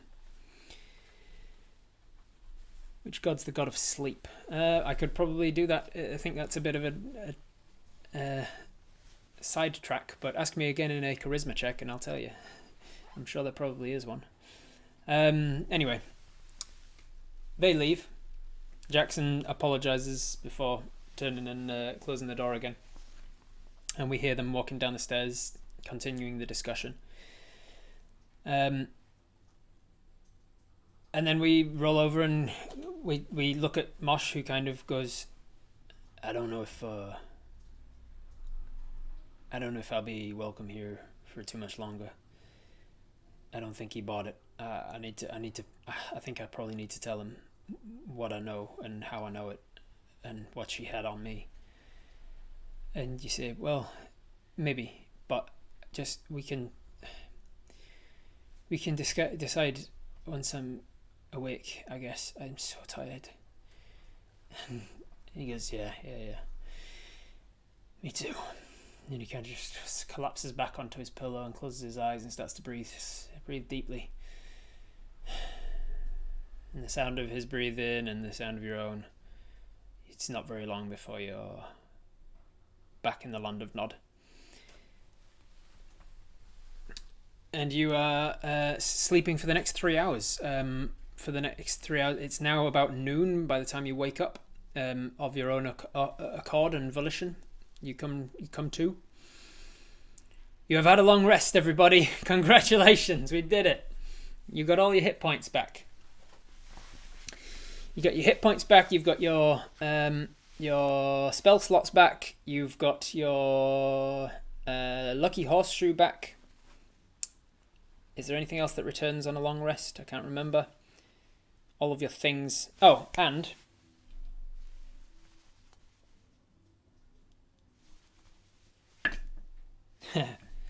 and you've got one of your strength points back. One of your hit dice too. Can't remember how many hit dice you've used. Oh shit. Have I got that written down somewhere? I'll have to watch older episodes to find out how many hit dice you've got left. But you recover one of your hit dice. And as you wake up and stretch, you look down and realise that, your arms are looking a little bigger. They're not back to their usual strength, but they're a little bit stronger. You are an 11 strength now. You think use them all. I had in mind that you'd use them all as well, but I wanted to double check that before I confirm it. You've got one at least. So you wake up, your strength is starting to recover, but it hasn't fully recovered yet. You have returned 1 hit point, it seems, because I rolled the minimum on the dice. What do you want to do? The morning is completely gone, but it's now noon-ish, and you are waking up. Mosh is slightly awake before you and has started making sure all of his stuff is still together. He didn't really unpack anything, so it hasn't taken long. But he's just sitting on the edge of his bed, pulling his boots back on and lacing them up when you wake up. And he turns and says, "Good morning. Well, good afternoon, I suppose. I don't even know what time it is. Get food. We're gonna need food. Go find Mel. We're gonna need Mel as well. Oh, yeah, I need to roll a medicine check on Mel's behalf to see if she had a successful day of rest yesterday. You weren't there to help her with the medicine check, so it's going to be without advantage. She got a 19 on the dice, plus her medicine modifier will be enough. She has successfully rested. Mel has gotten over her lingering injury, as far as you're aware. when you get to her and find that she's been eaten by a, I don't know, giant werewolf or something, I don't know. It could be a different story.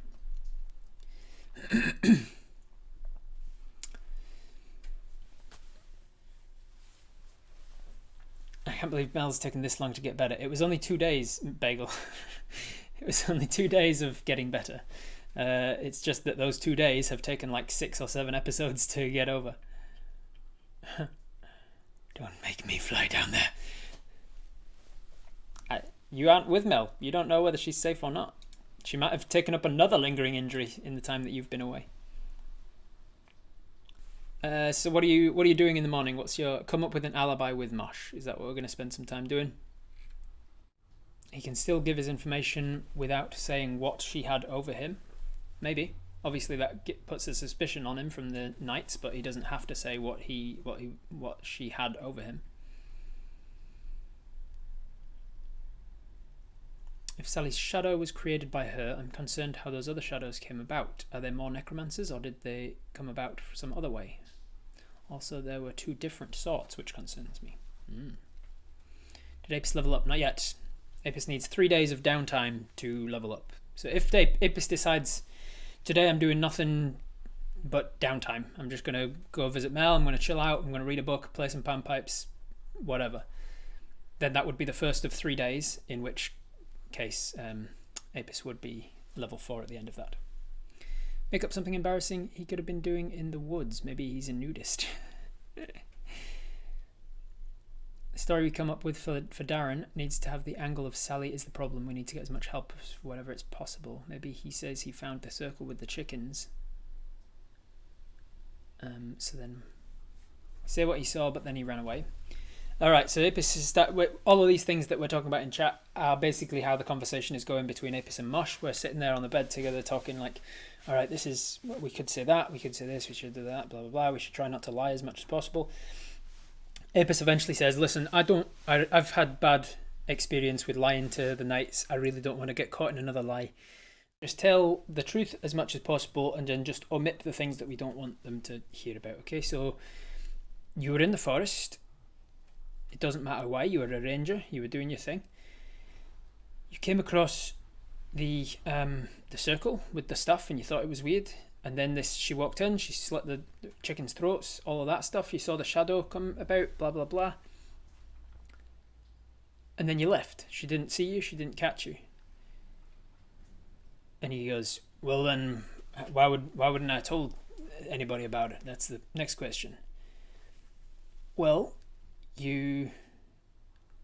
okay, maybe she did see you then. Maybe she saw you while you were watching and she didn't. Why wouldn't she have killed me? Well, maybe she was weak after the ritual or something, so she just warned you, let you off with a warning. You weren't her target, maybe, I don't know.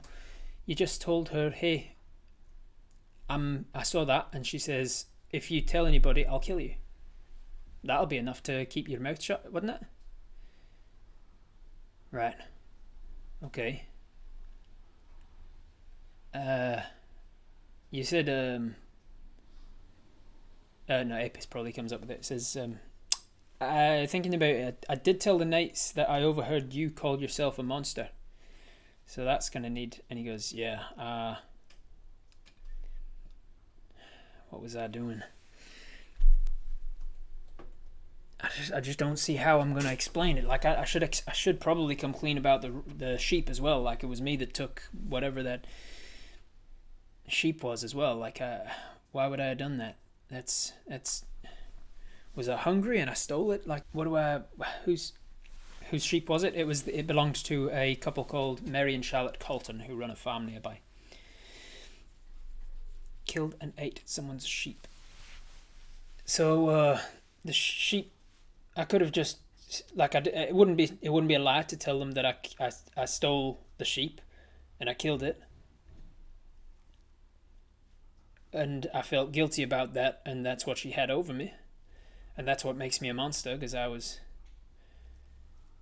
and I can work off the sheep. Like, that's part of why I didn't want to be paid for the work I've been doing on the farm, but they're so goddamn nice that they kept insisting on paying me. And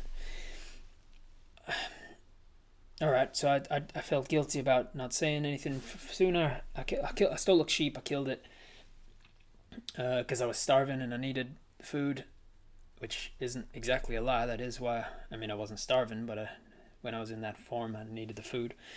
Um, Stole a sheep, killed it. Felt guilty about it. I came across this thing. She knew about the sheep somehow, and she held it over me and said, if you say anything, then I'll tell them about the sheep, and then I'll also kill you or whatever." And I felt guilty, and then I said, "I'm a monster." Okay, I think this is all basically the truth. We're just not telling the part about me being able to do the thing. So between the two of you, you come up with a decent story that is basically the truth. You're not lying about anything. And then you head downstairs. You head downstairs, and Jackson is not there. He is out and about. But you walk out the front door, and you see that there's a few people about trying to go about daily business. It seems. Where do you go? Jackson isn't there, and you don't see the guards either. Do you just straight up start walking towards the farm, Jack Reed's farm? If nobody's going to stop, go to get Mel. All right. So you start walking that way. You do need some food. Actually, it's going to be a walk. It's going to be an hour's walk, and your stomach's probably rumbling pretty bad. You've got some rations on you, though, aren't you? What have you got? Is it in there somewhere? Rations, yeah. Rations below you in your thing, so you can eat while you walk. Oh, you were told not to leave town. Actually, yes, that is a good point. Well remembered, Dazel Sunstrider. Are we going to go check on Edith? Are we going to go check on Darren? Are we going to check on Franklin? Or are we going to check on Mel? Which one are we going to do first? With 63% of the vote, people want to go find Darren first, followed by 22% wanting to check on Edith, and nobody really wanting to go to the others. So Darren it is.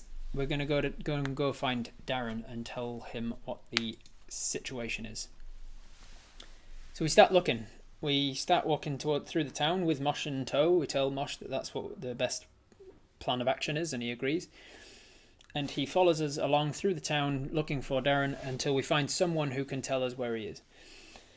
A lot of people are trying to avoid us, but a couple of people are coming up to us actively, asking us questions and things, and we kind of dismiss them like, I'm not getting into it over and over again. We'll have some sort of a discussion where I can tell you all everything I know. And a few people are like, well, Darren says that this happened, and you're like, well, yeah, that's what happened then. You don't need to hear it from me if you've already heard it from him. It's the same story. Where is Darren, by the way? And eventually you get told that he's on the outskirts of town in the direction of where Sally's house is. So you head out that way, and you can see in the distance, like in the direction of the Colton's farm, that's the direction that she was running. That's the direction she left town. And coming from that direction is a small party. Darren, Clifford, and a couple of larger folk. You recognise one as Carl, and you don't recognise the other guy. And you walk out of town towards them to meet them part way, and he goes, "Ah, you're awake. Good. We're about to set off for the main search, and your help would be appreciated." And we say, "Listen, before you do, I've got a friend, Mel, and I'm assuming we're going with telling him that you're going to get Mel thing, right? I need to go back to Jack Reed's farm and fetch Mel." And he goes, "We don't have time for that." And you say, "No, we don't have time to not do that. She's excellent at finding things, especially from the sky. She will be a perfect ally in this situation." I'm going to roll a persuasion check for you. And we'll see how we go. Persuasion is charisma based, and it is the third one down.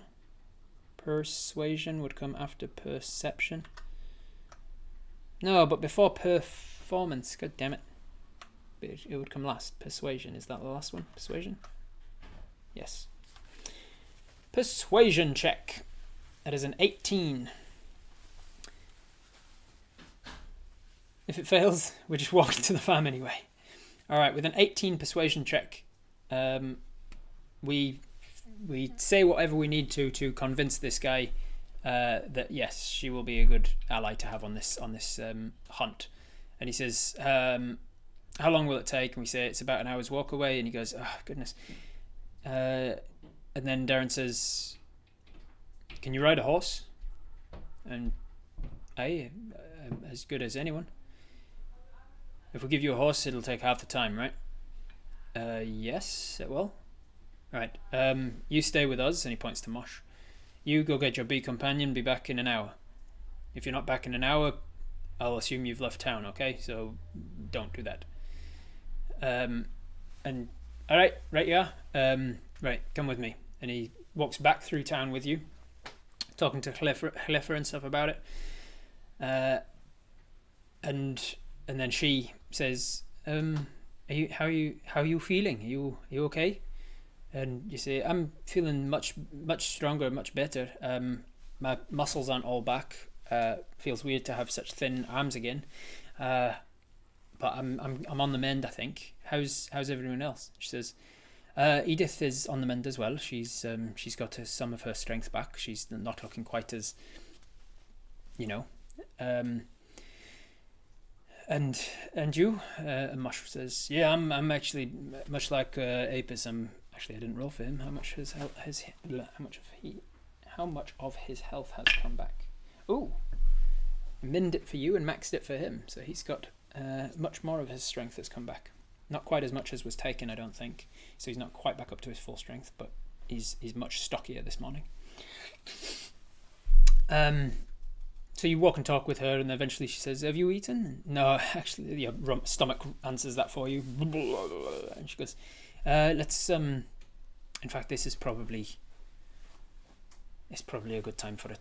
Do you have rations on you or something that you can eat? We should probably eat now. Do you tell her yes and just start to eat your rations as you walk, or do you tell her no in hopes that she gives you some herself and you don't have to use your own? As you are an Outlander Ranger, I don't usually track your rations because you're pretty good at finding food on the way. Whenever you're out and about in a forest, it's easy to find food for you. Fancy says tell her no. Wraith says tell her yes, but with a sad face. We don't need to take her rations. We forage our own most of the time when we're out and about. Yeah, fair enough. We have been caught in a lie with the Knights of Gavosna recently, and it did not go well for us. So we tell her, I've got rations. It's not the most appealing, but I can definitely fill my belly with them. And you start to rummage around in your bag. And she goes, right. Well, I also have something that would fill your belly, but it would be even less appealing than the rations. And she sort of pats a little coin purse by her side as she says this, and you notice that it doesn't clink with metal. It just makes a soft sound of her patting soft leather. Other people's rations always taste better. No, can we have the money instead? Yeah. So we start get the rations out, and Mossman is from a home game. Mosh takes out his rations and starts to eat as well. Before we know it, we're across town, back at Paul's place, where the burned down barn. The barn has extinguished in the time since it was lit up last night. It has gone out, or somebody has put it out maybe. From the looks of it, it just burnt itself out. The barn is completely no more. But thankfully, there is a hitching post with a few horses attached to it. You can see that there are 2 horses there currently. Darren leads you up to this horse and unhitches the first one, a large chestnut horse, and says, "Do you need me to saddle it, or are you good with riding without? What do you guys think? Do you want to ride this horse bareback, or do you want to take the time to saddle it up? Are you in a rush, or would you like to take the time?" I have a feeling we're going to come back to Mosh being arrested or something. Maybe. Can we ride bareback? Yeah, I'd say that Apis is a ranger. Spent most of the time in the wilderness and things. They've been out and about. They're not proficient with land vehicles, but they can ride a horse easily enough. Saddle, more comfy for your dwarf booty, yeah. We are only in a rush on the journey. Can you ride and play the panpipes at the same time? Absolutely not. Apis can barely play the panpipes at the best of times. There is currently, for anyone who's new to the story, Apis, even though they have proficiency in panpipes, as you can see over there, every time we try and play them, we always get like a nat 1 or 2 or something. There's just like a running joke that Apis is terrible at the panpipes, even with proficiency. Saddle, saddle, saddle. All right, most people are saying saddle. We're not. The persuasion of Darren letting Mosh come with us is higher than we could possibly roll. Darren is not willing to let both of us just ride out of here. Even though we're no longer the primary suspect, Mosh kind of still is a suspect, and we both know more about this than we seem to be letting on, it seems. And so Darren is happy to let us go and get our friends, which is progress. Yesterday, Darren was the one arresting us, and now has switched with the evidence. In his favour, he is following the evidence and doing his best job as town guard. But Darren's going to let us go, but no one else. All right, most people are saying saddle, so we say a saddle would be preferred. And he goes right to her, and he walks over to the main farmhouse, which was Paul's house. Walks inside and comes back out a couple minutes later with a saddle, and flips it over the horse. Takes a moment, puts the bit and bridle and whatever else on the horse. Takes about, I don't know, any horse riders in the chat? How long does it take to get a horse all geared up? Is it like 10 minutes or like half an hour or like an hour? What's the sort of time limit that we're looking at? How long it takes to get a horse ready to ride like that? 10 minutes tops. There you go. Takes 10 minutes. Takes 10 minutes, puts this this stuff on, and then lets you get up onto the horse, and you tell them, right, I'll be back in an hour, and you're out. You start to ride this horse off. I'm going to roll an animal handling check on your behalf. We are proficient in animal handling, as you can see over there. Animal handling is this one, I believe. Yes, it is. So with a 16, we don't get thrown from it or anything. The horse takes to us in our command very quickly, and we manage to make the horse dash most of the way there. For a horse dashing, it would cover the ground in about 15 minutes or so. 15 to 20 minutes, so we can definitely dash there and back again if we give the horse a little rest on the other side of it. How long can a horse maintain a gallop for? Any horse riders in chat? How long before you're like driving the horse into the ground and it's like a problem for the horse? Can you safely make a horse gallop for about 15 minutes? About half an hour? Says some guy on the internet. Classic police tactics: separate and interrogate. Yep. Until it dies. I guess what I'm asking is what that time limit is, Snafu. Longer than a non-rider's butt can handle it. About 2 miles or so. Okay, so we'll say that you can gallop him pretty much all the way there. You gallop this horse most of the way there. It takes about, let's say, 20 minutes for you to cover the distance. And you arrive at the farm. You arrive at Jack Creed's farm. It is not on fire when you arrive. It has not been abducted by aliens. There's not a big crater where the farm was. There's nothing obviously an issue right now. You do notice that there's quite a lot of buzzing about. There's quite a buzz, as all of the bees are busy in the flower fields around them, doing what they do best.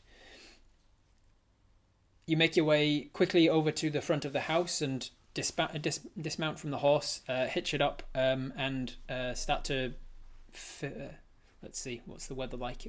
It's early spring, so it's probably been raining a couple of times over the last few days. So the horse trough by the hitching post is already got some water in it. You just sort of scoop out some of the leaves and gunk that's at the top of it and shake it off with your hands and wipe it on your leathers, so that the horse has got something to drink while you wait. We call out for Mel and start to make our way around the back of the house to where she is. And as we approach the bee house, the chicken coop-sized bee house that houses this giant bee companion of yours, there's no response from Mel as we call out her name. We rush on over to it and we see that the door is open and we poke our head in and she is not inside. We turn around and we look across the fields and we're going to make a perception check. Robert. Perception is, I think, the fourth one down. Yes. No, wait, that's persuasion? What did I just click? Persuasion? Perception? Perception, that's what I meant to roll. There we go, perception. 21. As we look out over the fields, we see one particularly large bee out there in the midst of the field, surrounded by other bees buzzing around. And we start to run on over to them. And as we get closer and there's a lot more bees around us, we call out, Mel, Mel!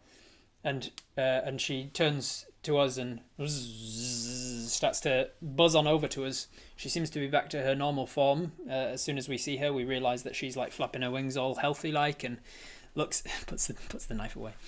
Well, I mean, just because she's there doesn't mean she's...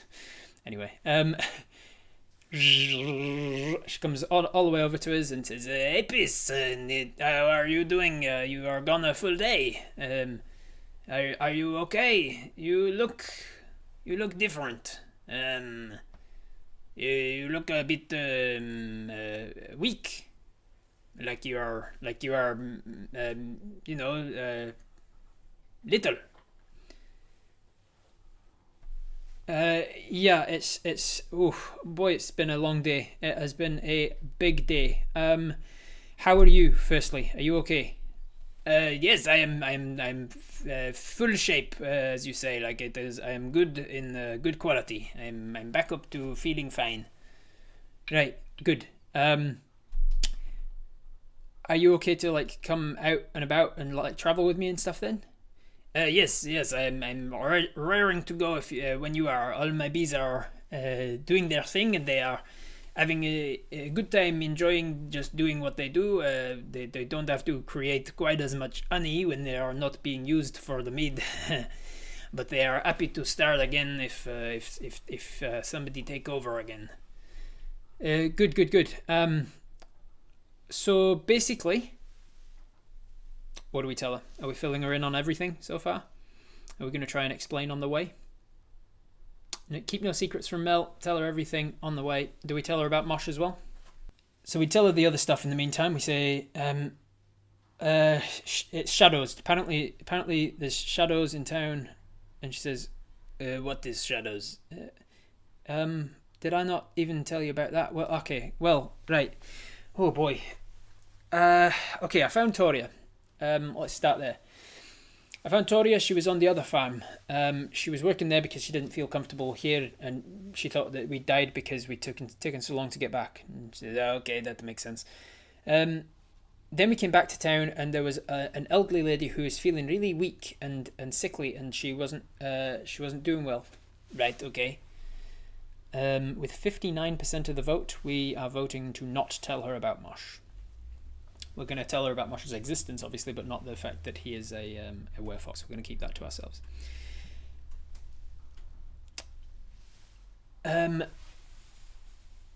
So Edith was sick. She was feeling really weak. She was being drained by something, and we thought it was weird. Then we went to the farm and found Toria, and we found that some chickens had died, a sheep had died, a cow had died from a very similar sort of wasting away disease. And it was all starting to be suspicious. We met a gentleman called Mosh, who's a ranger like me, on the site there. Oh boy, so much happened in that day. Then we went back to the town and we found that there was another man, an elderly man. Oh no, that's when we found Edith. Edith had been even weaker. She was left almost a skeleton at that point. So we knew that something was up, something was happening. And at this point, you unhitched the horse and you've got yourself back up onto the saddle. and starting to turn it around. That's when we set off towards the guards, the Knights of Kavosna. Yeah, and you set off. Yeah, and we were riding out to we got out to the Knights of Kavosna, and there was one man in charge, Paul. We found him in his house, and he was dead. And she's flying along trying to keep up, and he was dead. Yeah, he was dead. It'd been sapped. All of his energy had been sapped from him as well. He was a skeleton, much like she was. What was doing? It was shadows. Shadows were shadows like that. That is what you are casting when the sun is on you. And yeah, that's a shadow. But like this is living shadows. They were like a monster shadow. Right. I do not understand. Basically, just as I'm saying, like it's just a darkness that is alive and killing people.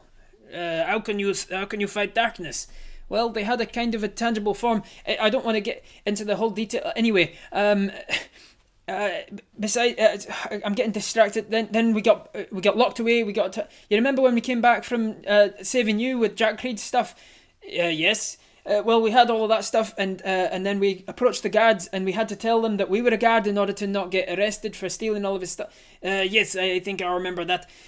Right, well, that came back to bite me in the ass, because then they discovered that I wasn't actually a guard, and then they arrested me for impersonating an officer, and then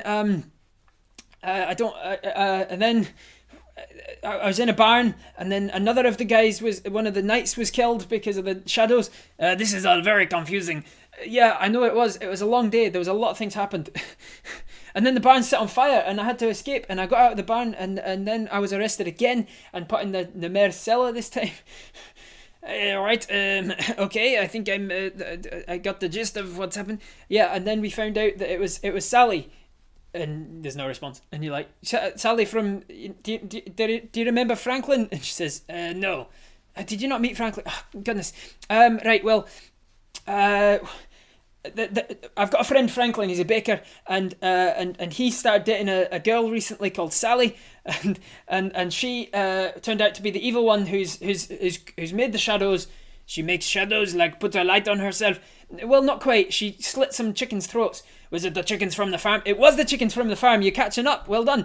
They killed the chickens to make the shadows, and then she did something with magic, and then suddenly she can control her shadow separate to herself like a living thing. And then she sent the shadows off to kill things, I think. But there were 4 different shadows, and they were all from different people. So I don't know if there's 3 other necromancers around the town.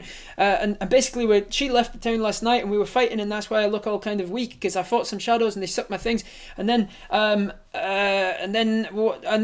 we met this Mosh fella. This Mosh helped us. He's a fighter as well. He can ride. He can fight really well. So he was helping us fight some shadows. And then eventually, she left the town in the direction of the Colton's farm. And this morning, after we had a long rest, after we had recovered a bit, we're going out now to try and find them. And I need you to help me search from above. Can you do that? And she's like, yes, I think I can help.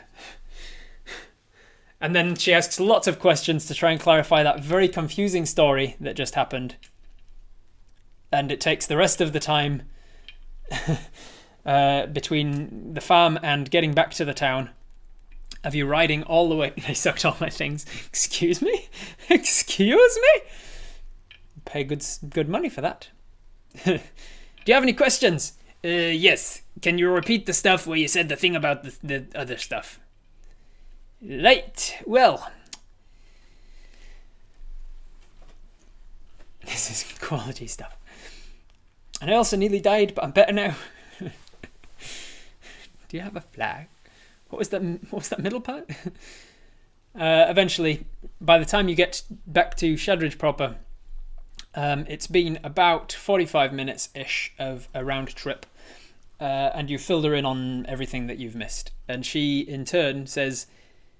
Well, what you missed was that there was some bees, and they did some flower, and there was some other flowers, and then there's some new flowers started around the side of the field that weren't there before, but they're starting to bloom now, and now they're there.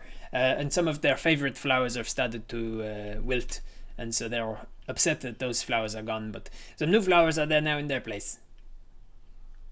Right. So you've had a pretty good day as well, then. Mel spent the day with flowers while we were doing all of that in a single 24-hour period. The bees are happy and sad about their flowers. That's pretty much the long and short of their day.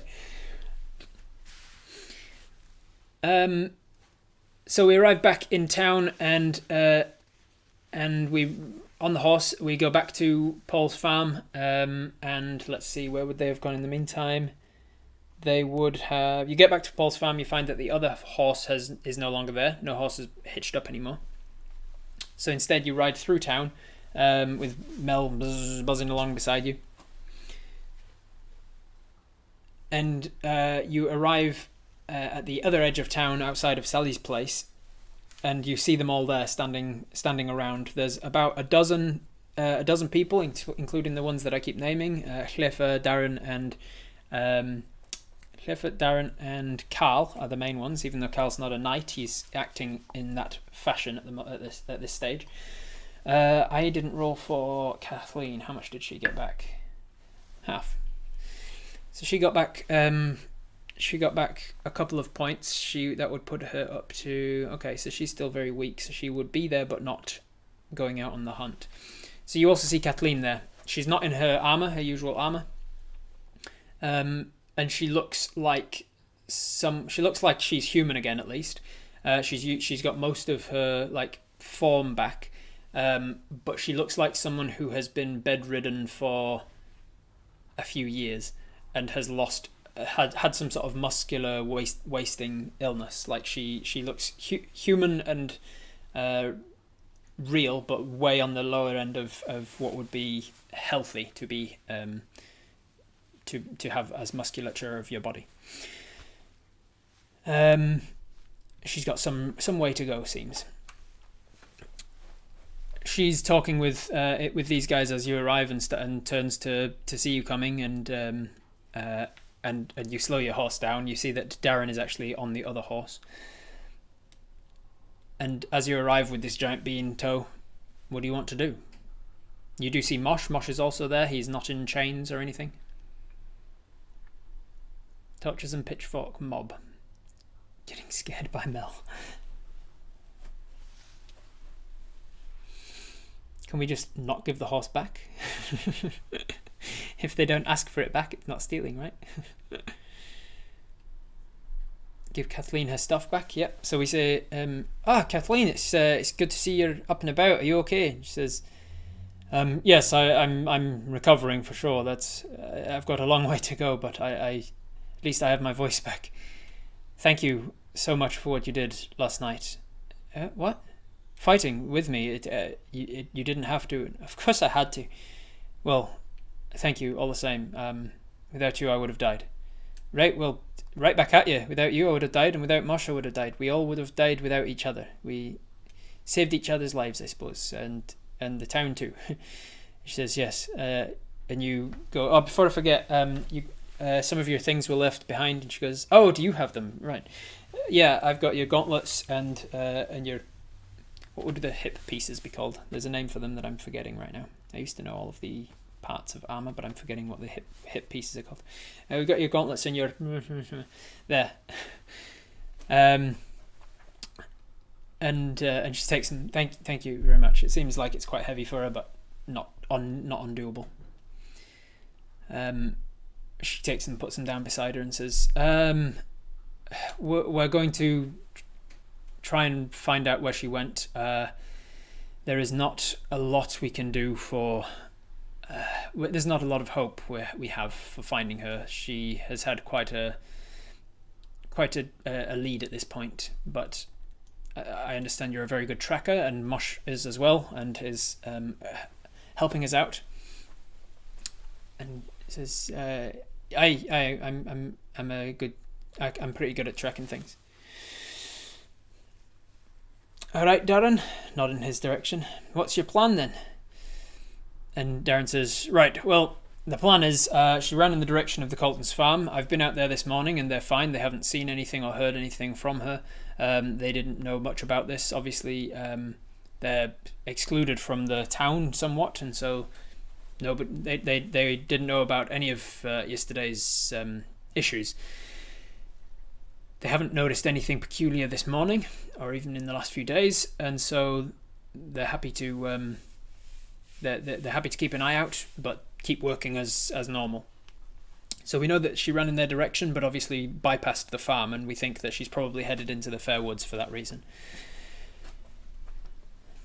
So we're going to head out that direction. Head out in the direction she ran, look for tracks. Thankfully it rained a couple of days ago, so the ground is a little wet, and any running should have left tracks. And Mel can help look from the air. You know what you're looking for, Mel? And she says, no, I did not hear any of that. I don't speak his language. And you say, that's sorry, yeah. And you explain all of that in Sylvan to her, translate. Track a hawk on a cloudy day. We could. Yes, we could. Head to the ritual circle. Darren says, so our first port of call is to, when we get to the Fairwoods, if we haven't found tracks, then from there we'll be going to the circle that Mosh has mentioned, seeing her do the chicken thing at. And Mosh kind of looks at you and just, there's a knowing glance. Hopefully find the elves out there and can warn them about Sally as well. Yeah, that's another consideration. The elves were not close to this edge. It's like a couple of, like an hour, what would it be? I could check my map, but it's just a distraction. They're not close to the edge. They're like half a day's travel or something, and you have to know where you're going in order to find the villages. They're relatively small villages.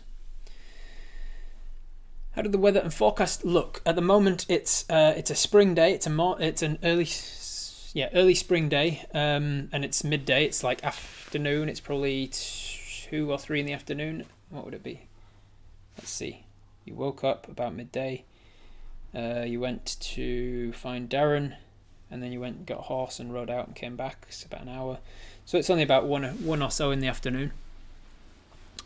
And the weather is relatively clear today. It seems like it might have some drizzle in the afternoon. The winds are coming, bringing some clouds with them on the horizon, and if they don't dissipate by the time they get here, there might be some drizzle later, but it's not currently raining. Are there any horses missing around town, you ask? And he says, no, they're all accounted for. Why? Just in case she got on horseback and took off with those. And he says, no, I thought about that. I asked at the farm as well, and they've got no missing horses. Right, let's go then, I suppose. Ask Kathleen if she'll clear our name.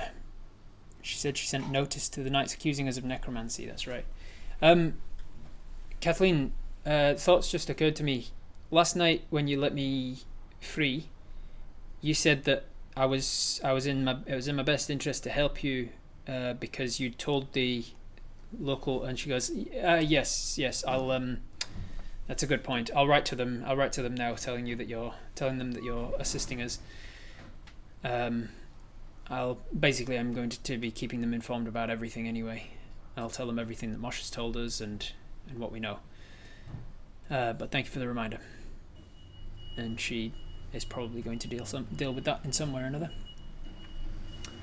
Does that say Mosh can track without being a fox, I assume? He's outdoorsy. He's got survival skills as a ranger, but he's better at tracking if he can use his scent. Might have to try that way first. I don't think they'll let us go ahead enough for him to be a fox. It doesn't seem like it, Wraith, now. But we'll try, I suppose. We say it'll be better if Mosh and I can scout ahead, being that we're the trackers of the group. It'll be better if we lead the party in quite a distance, just so that we, before all of the tracks get mixed up and messed up. And Darren says, yes, of course, you're going to be tracking. I assume you'll be going on foot. We're just bringing on the horses. Cliffer and I will be riding the horses, I think. And he kind of like pointedly says at that, like, get down. Organise several parties to look for her, don't just full mob it into the woods. Yeah, they've gone out with smaller parties to the farm, to the Colton's farm, for instance, and then to the edge of the woods. But they haven't gone into the woods yet in any sort of big party. And presumably, as the dozen of you are going, you might split up into 2 half-dozen groups or something. But at the moment, there's only really one area to go, one direction to go, that you have any sort of a lead for anyway.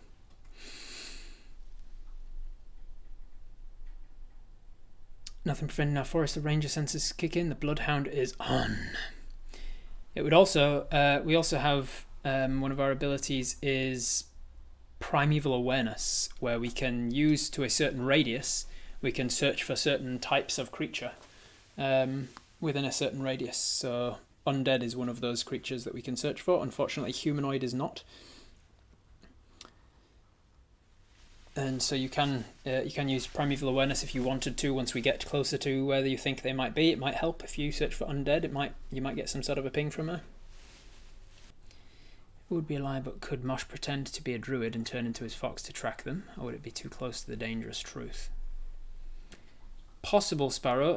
In all of Apis' life, Apis is 53 years old, I think. In all of Apis' life, Apis has never met another druid, a druid. Shape changes are not common, and druids are relatively rare. People know of their existence, but they are quite rare. And for Mosh to now, all of a sudden, without having mentioned anything about it before, to now suddenly mention, oh, by the way, I'm a druid and I can do this, it would be possible to get that across, but it would also be somewhat suspicious. Are shadows undead? Yes, shadows are considered undead. I was just looking it up as I had a similar thought. When we get off a distance away, let's introduce Mel and Mosh and convince Mosh that Mel is trustworthy so he can transform and help us. Yeah. So we start off, we start heading that direction, in the direction of the Colton's farm. We are on foot. Nobody objected to Apis getting off the horse, so I assume they did so. Apis and Mosh start leading the foray, while Hlefa and Darren ride the horses and bring up behind us, followed by all of the civilians who are honorary working as Knights of Kavosna for the time being. Mel is flying over our heads, but close enough that we could talk to her if we want to. So as we walk, we say, Mosh, this is Mel. Mel, this is Mosh. Mel's a really good friend of mine. We've been through quite a lot together. Feels like we've known each other for several months now, when it's actually only been like a couple of weeks. Mosh, we just met yesterday or the day before. No, yesterday, wasn't it? Jesus, it feels like a long time. So he doesn't say Jesus, it's Jeshandras. Jeshandras, it feels like a long time. Mosh, Mel, Mosh, and she can't understand you or even me when I'm speaking like this. So you say all of that again in Sylvan. Sorry, Mel, this is Mosh, this is Mel, blah, blah, blah. And she does like a little loop around his head and back up again. It's a way of acknowledgement. He doesn't speak Sylvan. How far does Mosh have to change before he gets the advantage of his Weirfox ability? He could probably do so with the snout, as long as he's got that snout, because the smell, the advanced smell, comes to the fact that dogs and cats have much longer nasal cavities for all of that extra olfactory senses. So he could theoretically change his face to a Weirfox, and then like keep his back to the people who are travelling behind him, and just hope they don't see that he's a Weirfox face. Quite dangerous though. How fast can he change? In mechanical terms, it takes him an action. So 6 seconds-ish.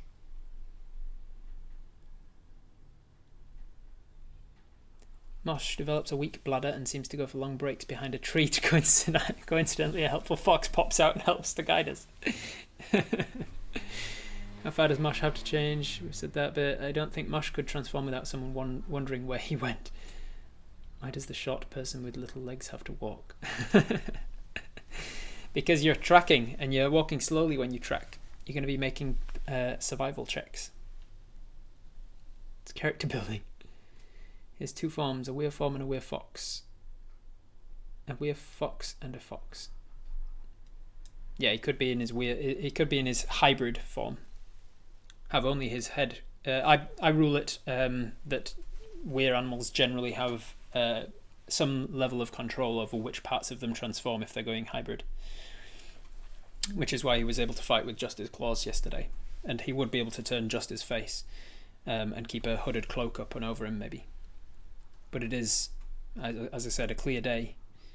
and it's mid-afternoon, early to mid-afternoon. So having a hood up might, I don't know.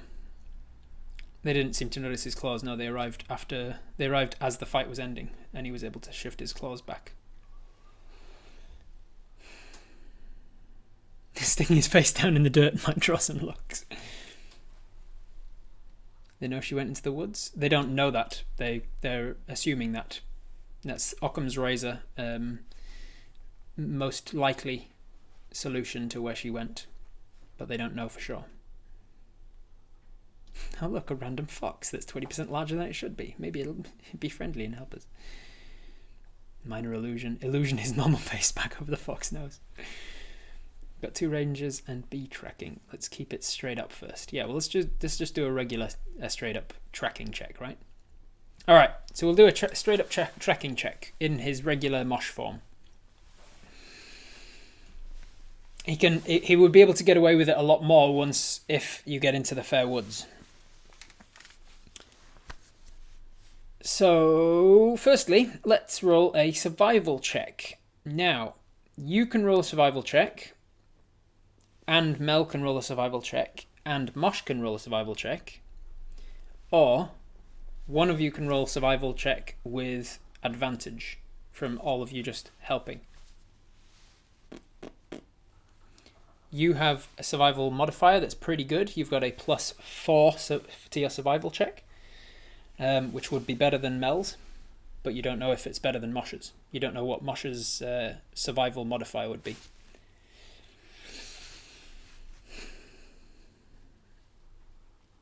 Did we walk for 2 hours now? Well, we galloped back to the town, and now we're getting ready to set off from town.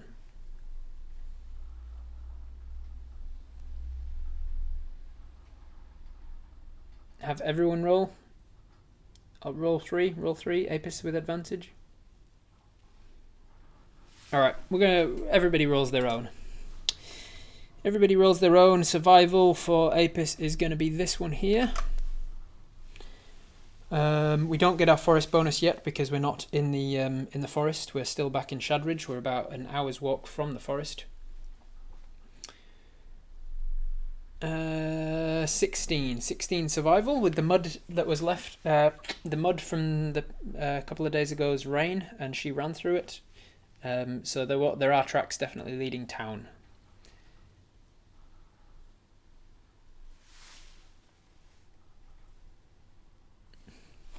I don't know what you're referencing, Bagel. I don't know what you're referencing. Anyway, doesn't matter. Where was I? So we're rolling that. Mel with her Mel B dice. Ooh, a lot better. She does pretty well from up above. And then what's his face? What's his chops? Mosh. He gets worse than you.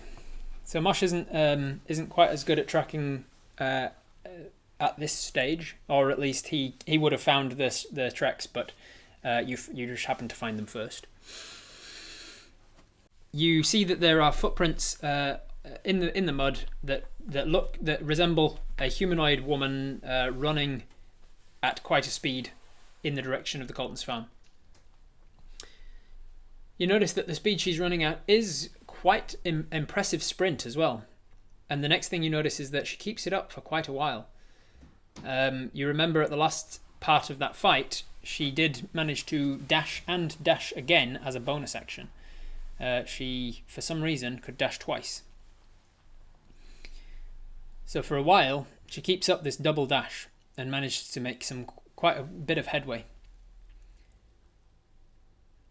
Mel also notices this. Mel also notices the tracks, but more so, she notices the direction they're going, as she can take more of an aerial view of them.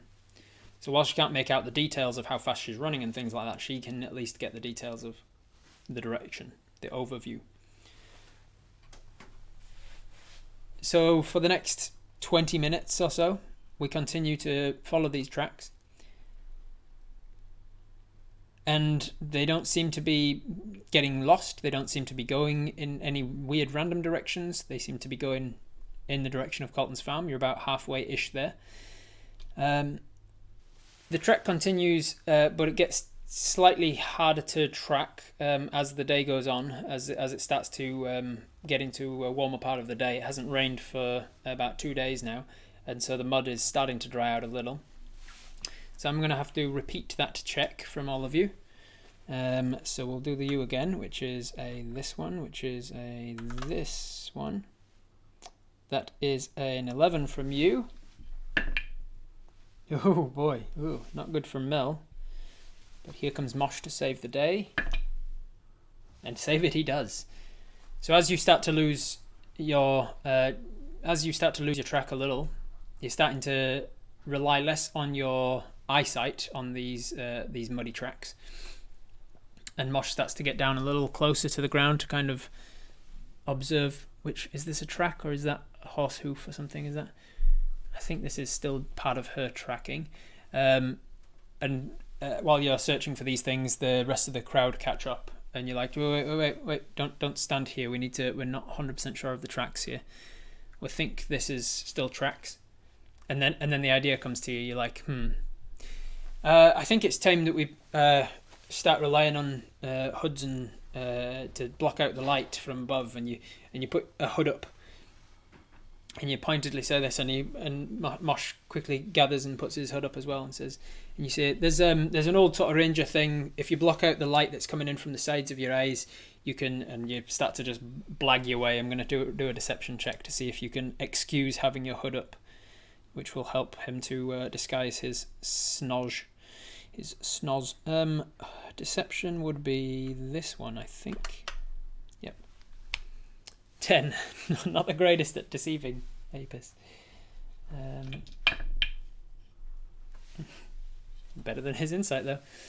So you blag him with some nonsense, and he goes, well, whatever you need to do, and you say, also, can you just stay back? It's just the sound of people and stepping and all of your armor and things. It's throwing me off a little. I really need to get in the Zen focus kind of thing. And you're like, all right, fine. And he lets you go, and you continue to go from this point on. And Mosh looks over and gives you a little wink, and then once these guys are like 30 meters back or so, like 100 feet, let's say, he transforms his face only, and he gets down on the ground in the same way that he was before, but now he's just like making sure that he doesn't turn his head at all. Like he's making sure his head is directly away from them, and he's got his hood up and over to about here, so that like he would have to turn his head like completely profile for them to be able to see the weird fox schnoz hanging out the front. And he's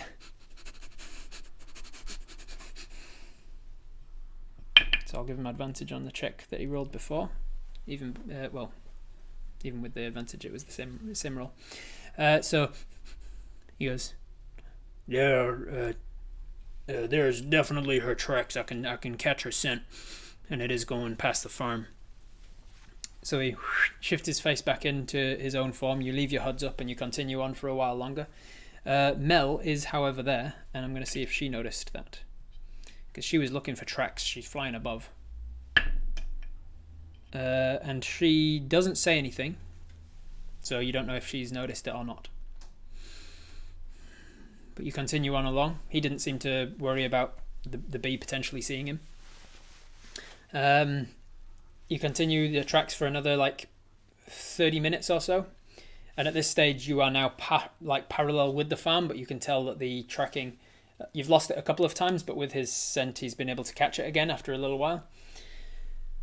You get to the edge of the forest just parallel to the farm, and one more time it brings out that fox snout, and I'm going to see if he knows which way she went. Yeah. No, actually, she'd have to start making stealth checks at this point as well, now that she's at the forest edge. Okay. So it takes him a good 2 minutes or so to find her track again, once it gets to the forest edge. By which point these guys have started to catch up, and you have to nudge him, and he shifts his face back in and turns to them and says, I can kind of smell, I can see, I can sense that she's gone in this direction. I can tell that there's some things and stuff. It's going to get harder from here. If he knows where she went. That was unintentional. Imagine that black nose wiggling while sniffing.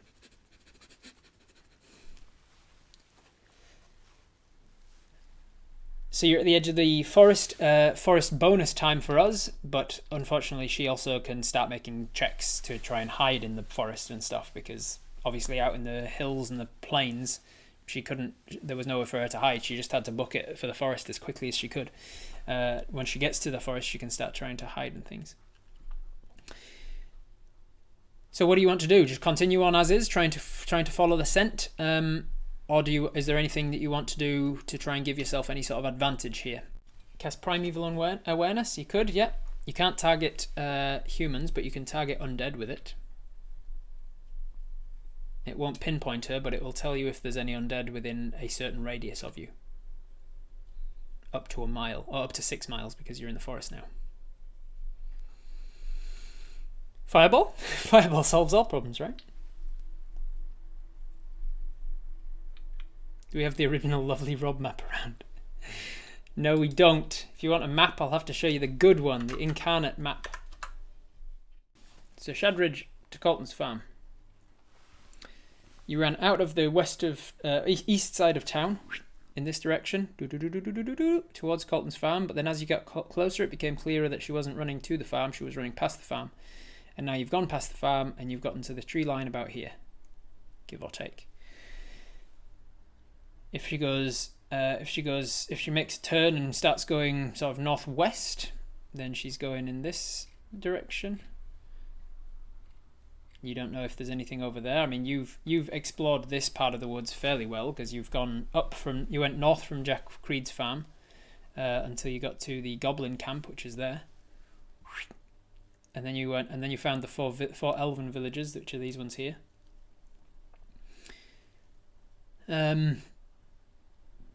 And then you went back from there, back to Jack Creed's farm, and then back to Shadridge. So if she goes northwest of here, then you've explored some of this woods fairly well. If she goes north, then she might end up somewhere between these two. If she goes to the south, to the northeast rather, she'd be going off in this direction. If she takes a turn and goes immediately east, then she'll be going over this way. And you don't know what's over there. She's been running fast for a while. I should clarify. She didn't keep up that running for the entire way. She kept up. How long did she keep up that running for?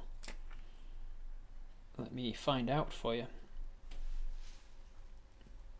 Oh yeah, a decent length of time. She let's make an intelligence check for Apis. I'll just roll this real quick. Oh yeah, easy peasy, 20 something. Apis manages to deduce from the distance that you tracked the tracks for, that she kept up a double dash pace without slowing for about 10 minutes before her pace becomes slower and back to a normal pace of rushing. She was still moving fast, but she was no longer running at a very fast speed. She wasn't. After about 10 minutes of sprinting, she then went back to a normal run. A jogging speed, let's say.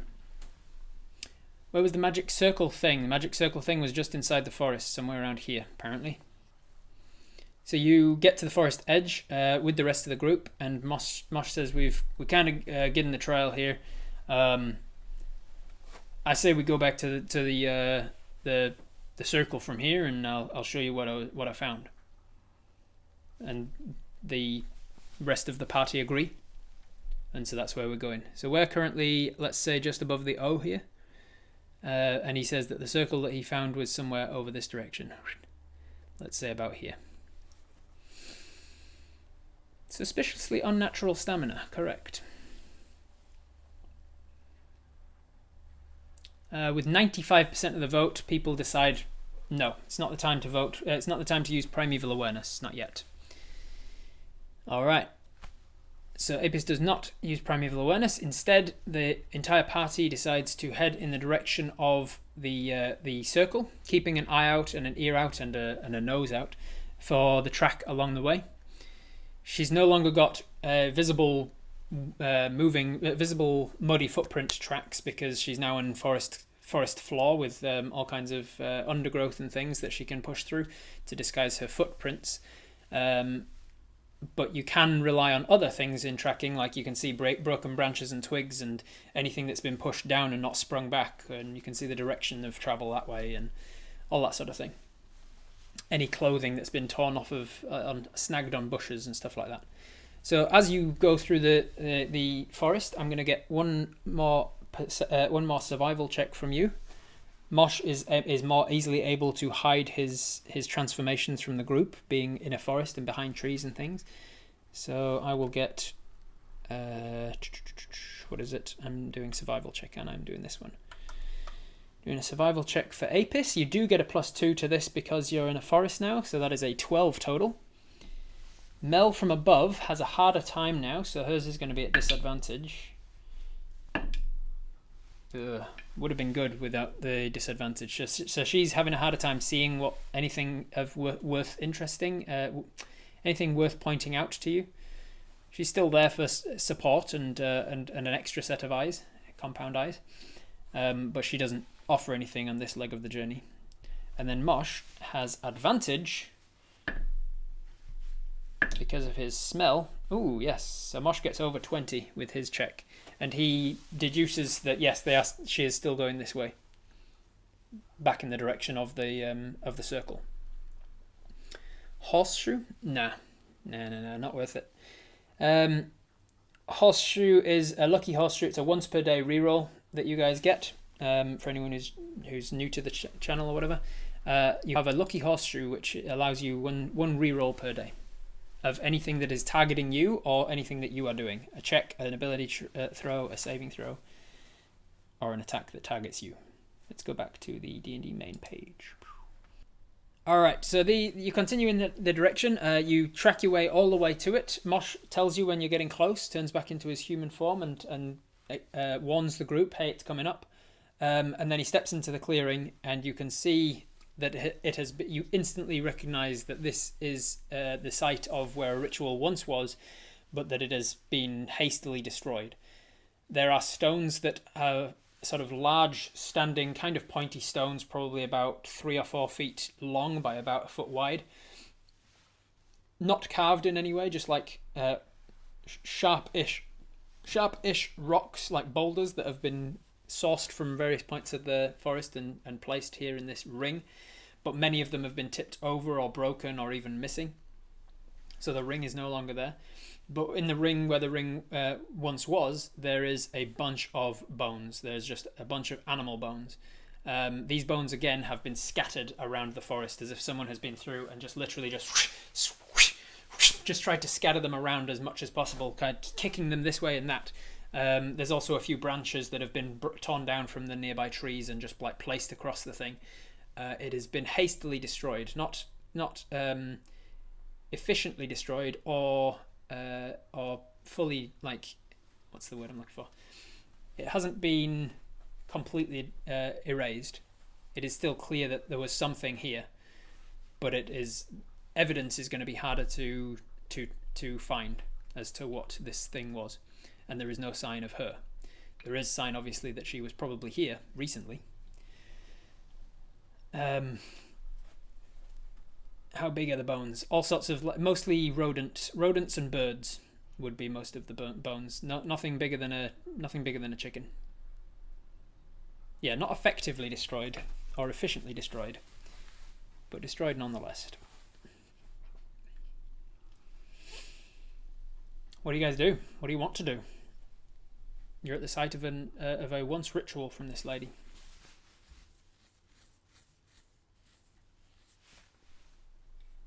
If we can't track her after a point, can we use downtime instead of herring off on another adventure so that we can level up?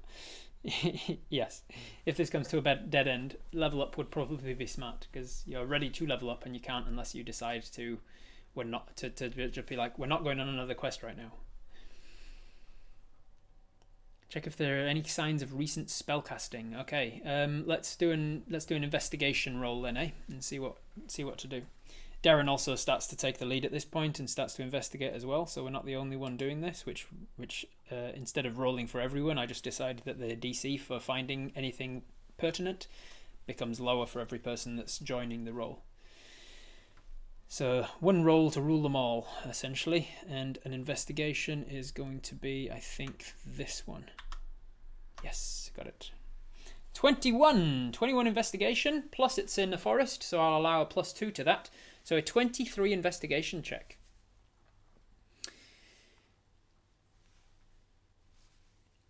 So with our investigation, we can tell definitively that the bones are resting on top of plants nearby, and that the dew that was on the plants is only on the bottom sides. And there's lots of small hints that we pick up on from investigating how it's been destroyed, that it definitely was destroyed last night or this morning probably, and that she was most likely here and destroying the thing actively. We can tell that the branch that was broken off and thrown into the middle of the thing to try and disguise the ring a little bit has got some like sap still coming from the base, which indicates that it's only been broken off a couple of hours before, maybe a few hours before. With the 23 investigation, we also noticed that it wasn't. So while we know that it was this morning, we also know that it wasn't within the last hour. There's been other things started to settle on them a little bit, and you can see that there's whatever clues to this not happening exactly recently. For you and Mosh and Darren and Schlefer all confirm about what you're finding, and you all agree on the conclusion that she came straight here before resting, destroyed the thing, and then potentially continued moving or rested here and then moved on or something. You on the next thing to find out being, did she rest here? You sort of investigate the clearing somewhat.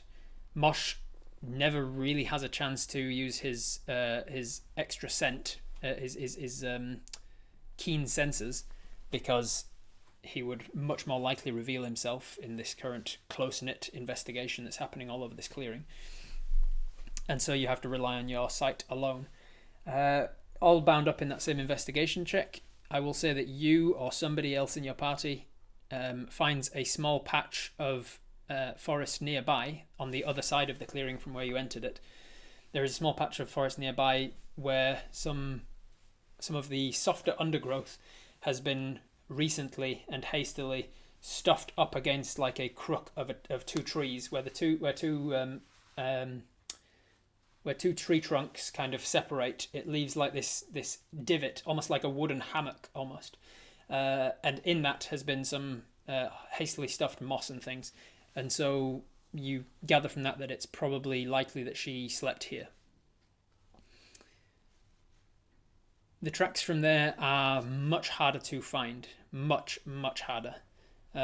You don't find any immediately, or rather you do find some, but they're all going in different directions. They're all around the place, given that before she was running in a single track mind, getting to this place, and then from here she was kind of setting up her camp and destroying the other camp. So all her direction is more difficult to ascertain which way she went.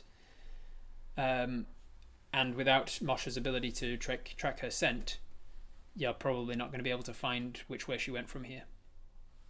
Probably a short rest. It would have been hard for her to fit a long rest in. We had a long rest. If we had a long rest, she could have as well. If she had elven blood, then her resting could take slightly less time, perhaps. Or she could have had some sort of magical ability or thing to get a long rest in shorter time. Who knows? So what do you want to do, guys? We're at kind of a situation where we need Apus's input again. What do you think we should do? Try and spread out in random directions until one of us finds some tracks going out. Go out about 10 feet from the camp and look for tracks in a perimeter around it. Are there any new or unaccounted for tracks, like a new person?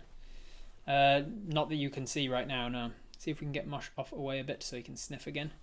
If we spread out, yeah, if we spread out to check for tracks all over the place, then maybe Mosh can check with his scent.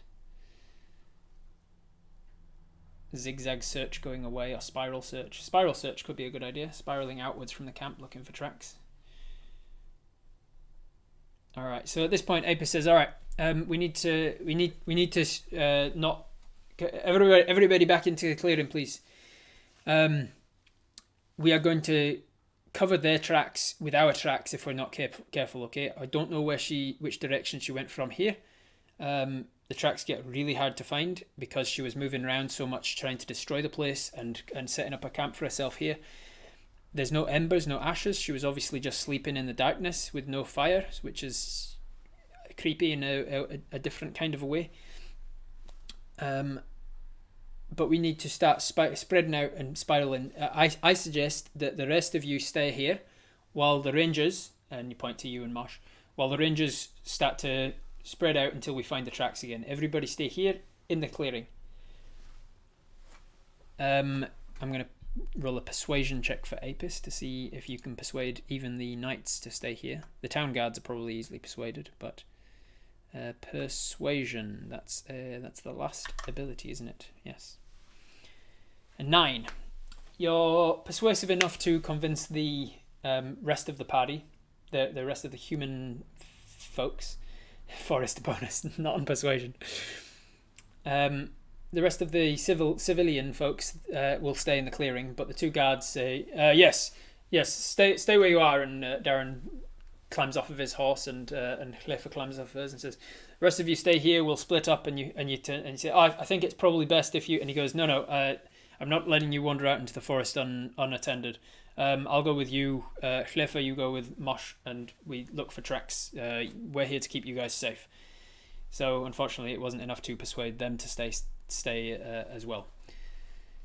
He's following your lead though, and he's not taking a confrontational position with you. He's deferring authority of the situation to you. Work with me here, Rob. Hey, I'm working with the dice. All right, the dice have got to work with you, not me. So you're going with what's his chops to do another investigation check to see if you can find where she went. Investigation for you is this one. 19. 19's a pretty good roll.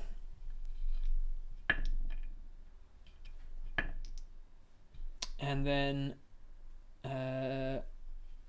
Mosh is going in the other direction, and he's going to have to use just his straight up. He can't turn in front of Cliffa, so he's going to have to use his regular abilities. I'll give. Mel's going to go with you and help you, so I'll give you advantage on it. So you got a 19, but you might do better if Mel gives us advantage. Or you might get a nat 1. Thanks, Mel. Alright, so 19's still pretty good.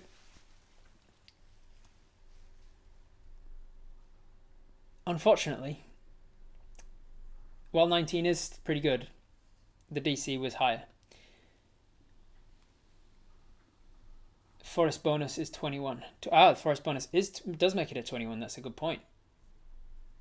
In that case, that is just what the DC was. The DC was 21.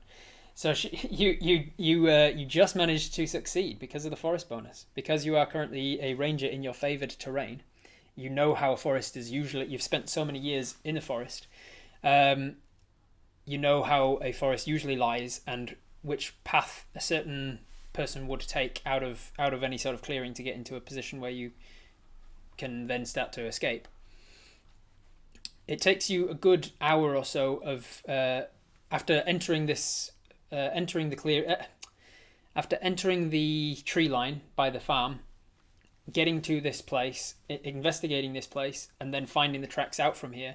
It takes over an hour, but eventually you do find tracks that indicate a human of similar stature and build to her have gone through this area, and they're heading almost directly east from where you are. Let's show you the map again. There you go. Screen share map. Boom. what do you guys do from here? Knowing that if you keep following this track, you're continuing to follow a quest that will prevent you from leveling up. Because you guys are ready to level up, but you can't do so until you have a long rest. Three long rests essentially. You need 3 days of downtime.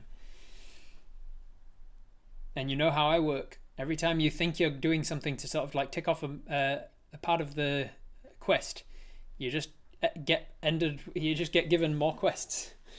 So the more you keep following this, there's always going to be more for you to do. At some point you have to say, I'm calling it here, we need to just have a rest. We need to have some downtime so that we can level up, so that we can then continue the quests at a more powerful level. Because what happens if you follow the things and you find her? Maybe you find that she's in some forest temple to some god Daesh or something, and she's got other necromancer friends. Or maybe while you're out here following her, the other 3 necromancers that you're worried about back in Shadridge, they're still killing people back there. And you've taken all of the guards with you off on this goose chase. Or the other stuff that's still happening up in this part of the map. And to the Great Expanse, all of the things that are happening over in the Great Expanse, or Minglofau or Arashel, all of the little plot points that I gave you for those things are still going on without you. So ultimately, you can still continue to follow these tracks, but you have to eventually decide when enough is enough, and you have to take some downtime.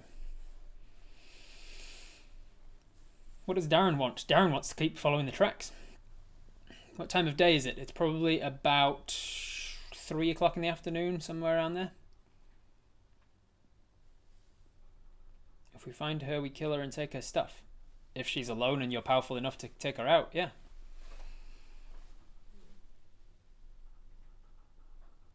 Send some of the guards to track her.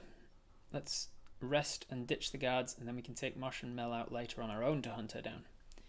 Whoever we're going after has to rest too. How fresh are the tracks that we're following now? Good question, Lunchbox. So what did you get? You got a 21. 21 was the DC to even find the tracks.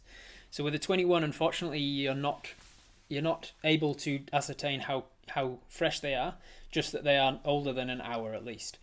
Somewhere between an hour and 12 hours, you'd say. Unfortunately, you're not able to narrow it down any further than that. Even after you've gotten Mosh and Mel to come over and try and help. Mel isn't a tracker. She doesn't have expertise in that or anything. Mosh is, but he's much better when he's in his fox form, which he's unable to do with people breathing down his neck. Trekking in the forest gives us info, though. Yep, if you trek in the forest for an hour or more, you do manage to get information on the things you're tracking. That is a good question. Good point. Let me read how that works. Remind myself of the ranger ability. Rangers Guild territory. Where is it? Favoured terrain. Natural explorer.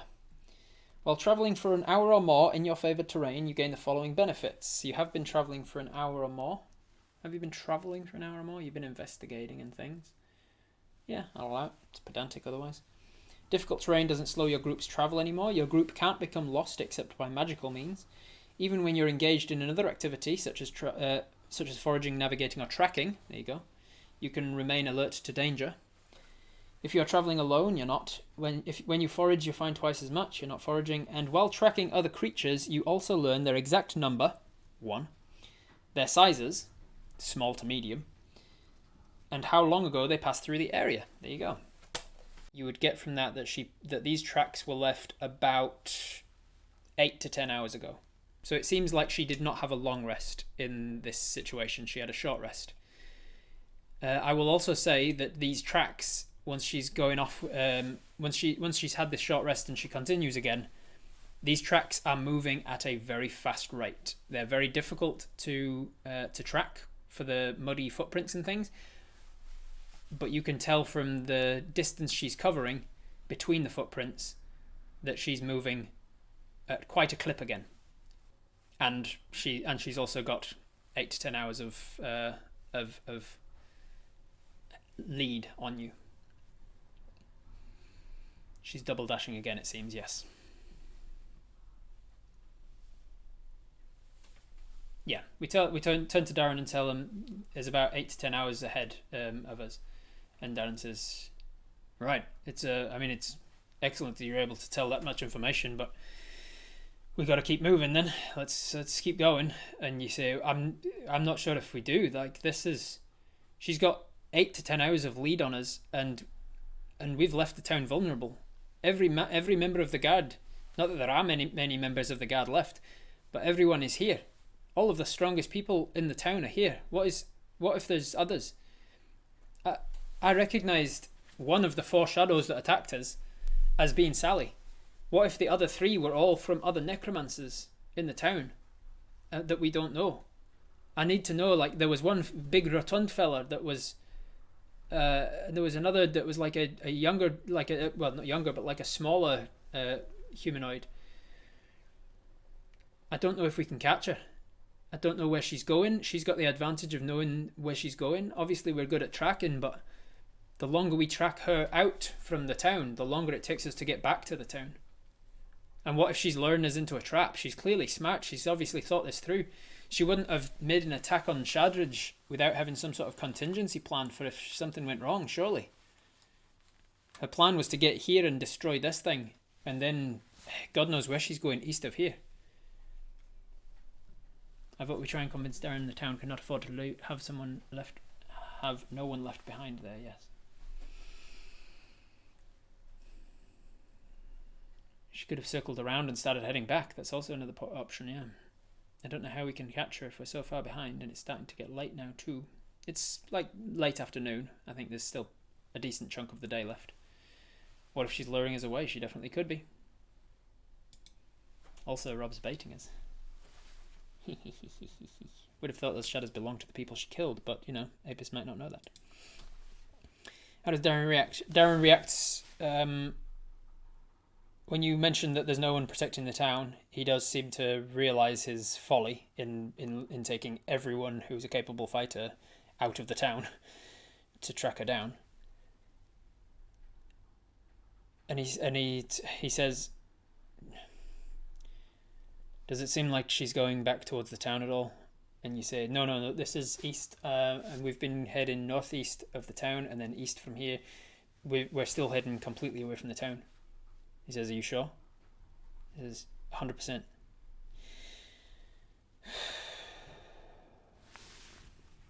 Alright, I'm going to put it to a poll. Does Apis want to continue tracking or head back?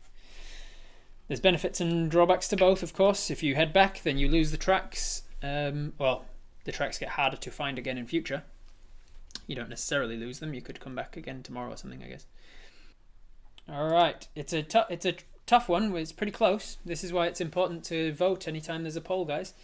But with 55% of the vote, Apis decides it's better to head back right now. 45% wanted to continue tracking. I said, like other undead. Yes, she might not need to sleep. If she is undead, she might not require sleep, in which case she might be able to just run all day, every day. She may not need a long rest. Franklin, did Sally feel cold to the touch? Did she ever eat? Franklin isn't here. Kathleen was going to put the whole collective of the knights after us. Would Franklin have come? Franklin might be here, actually. Franklin wanted to find her, but he didn't want to... Let me think. Should I put myself in Franklin's position? Would he have come on the witch hunt? He wants to make sure that they don't kill her if they find her. But he also wants to understand it for himself. Like would he have stayed behind to check out her place? I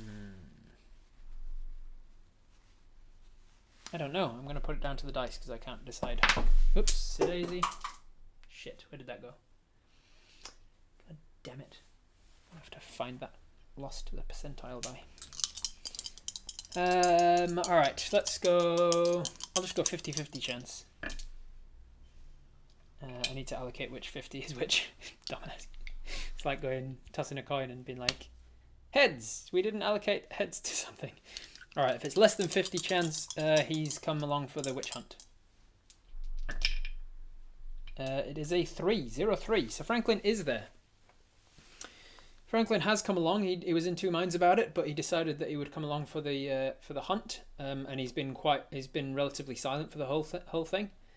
Ever since it was announced to the rest of the hunting party, the things that Mosh knew about her slitting some chickens' throats and casting some sort of dark magic, he's been more convinced that she was responsible, but he also still gives her the benefit of the doubt, thinking that she is doing it for other reasons. She must be acting under somebody else's command or something. She couldn't possibly be doing this of her own accord. So as the thought occurs to Apis that maybe she doesn't need to sleep if she is actually undead herself, we ask Franklin in a relatively tactful way, did she ever give you any impression that she wasn't fully alive herself? And he's somewhat offended. I'm going to roll a general charisma check for Apis. Let's just make it any of the charisma checks. It doesn't have proficiency, do they? No. So I'll just make it I'll just make it a persuasion. It's the same as just a general check. 19. With a 19 charisma, we act it in a tactful way. We ask it in a tactful way. So we don't ultimately offend our friend here by saying, have you been sleeping with a dead person? But he says, he's still a little bit offended, but he says, no, she's been a normal person. That's why I know that there must be something else to her. She's sweet and funny and kind, and she's just charming, and she's so intelligent, and she's and you're like, you touched her and she was still, and he's like, yes, of course, she was just like a normal person. We touched and kissed, and I wouldn't have thought that there was anything else. And there's nothing apparently that made him think that she was undead. Was she warm? Did she smell funny? Did she like your pastries and things? And he says, yes, she ate, if that's what you're asking. Okay, no, I'm just trying to understand it, same as you. We're trying to work out what was going on, and if there's a chance that she is not actually like us, maybe she was undead or something. So no. Kissed any liches lately? No, he's not squint. Did she lose any parts now and again? Yeah, I mean, her arm fell off, but whose doesn't, right? She would just stitch it back on and say something like, and then some black worms would come out of her stump and stitch it back on, and she'd be fine again. It'd be like, who hasn't gone through that on a Sunday morning, right? No, he doesn't say that. So what now, guys? Where are we? Are we at an impasse? Are we continuing to track? No, we said we were going back, right? We did a vote on it before Franklin decided to show up and confuse the matter. So Apis decides in the moment it's getting too much. We're getting too far away from Shadridge now. We got to head back. We persuaded the guys, the other members of the party, that the same thing. We can always come back and try and track her again from future, but I think it's better that we get back and tend to our wounded and things and make sure that we're safe.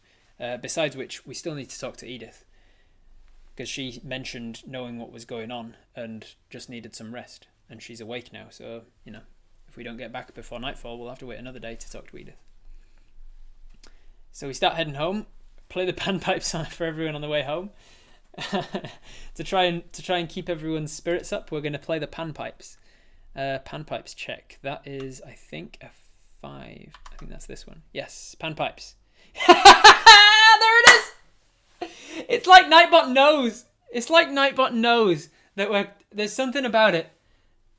It is unbelievable that this keeps happening. It is actually unbelievable. It is the worst playing that we can possibly do. That's 3 times. I think the last 3 times that we've done it has been a natural 1, a 2, and a natural 1. Fancy's going to check the code.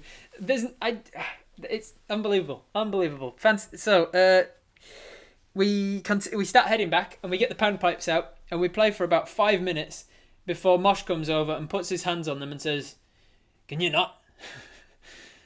And you're like, "I'm sorry, is it not good?" And he's like, "It's really not. I'm sorry. I don't mean to be... The last couple of days have really taken it out of me, okay? So I don't have much left in me for being polite. It's not good music, okay? You need to practice and without people." And you're like, "Oh, I'm sorry. I used to be good at this, I'm sure. It's just when there's people around. I'm sorry. I don't..." It's set to roll between a 1 and a 3. No, I know it isn't, because we have done panpipes checks where it has come out okay. It's just that they always are when we're playing alone. When we're doing like the practice of panpipes, we'll play them and they'll roll like a 17 or something. We'll be like, "Okay, we practice a little bit and it's good." It's only ever when we're alone. Whenever we play panpipes around people, it's screw. We need to screw Dex +2. We need the skilled feat just to take proficiency, double proficiency in panpipes. Are we still in the forest? We don't get a forest bonus to play in the panpipes just because we're in the forest. Panp check. See, can roll a 7 when we check it. Told you, the merry gentleman messed with our pipes. We have to play them wrong deliberately, and then we can create planar portals. I'm telling you. Aphis has debilitating stage fright. Apparently so. We need new panpipes. They've got Ben curse on them. All right, so it takes us, let's say, 2 hours to get back to Shadridge. There's nothing else happens on the way. We're going, actually, let's say an hour and a half, because we can take a slightly more direct route.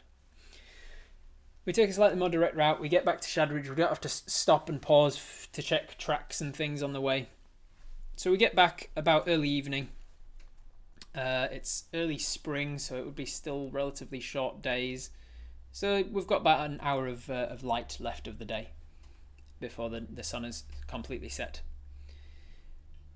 What do you guys want to do now that we're back in town? Do you want to try and speak to Edith? Do you want to go speak to Franklin? Do you want to go to Sally's house and try and investigate further? Do you want to just start your downtime now and just go and get some food at the inn and just... What do you guys want to do as Apis? Alright, it seems like a poll between Franklin or Edith. Those are the two things that people are voting on. As we arrive back in town, Darren and Hleffer peel off saying, "We're going to have to go speak to the mayor and tell him what we've found out. Everybody go about your business, stay safe, try and keep the lights on, stay around somebody, nobody on their own for a while.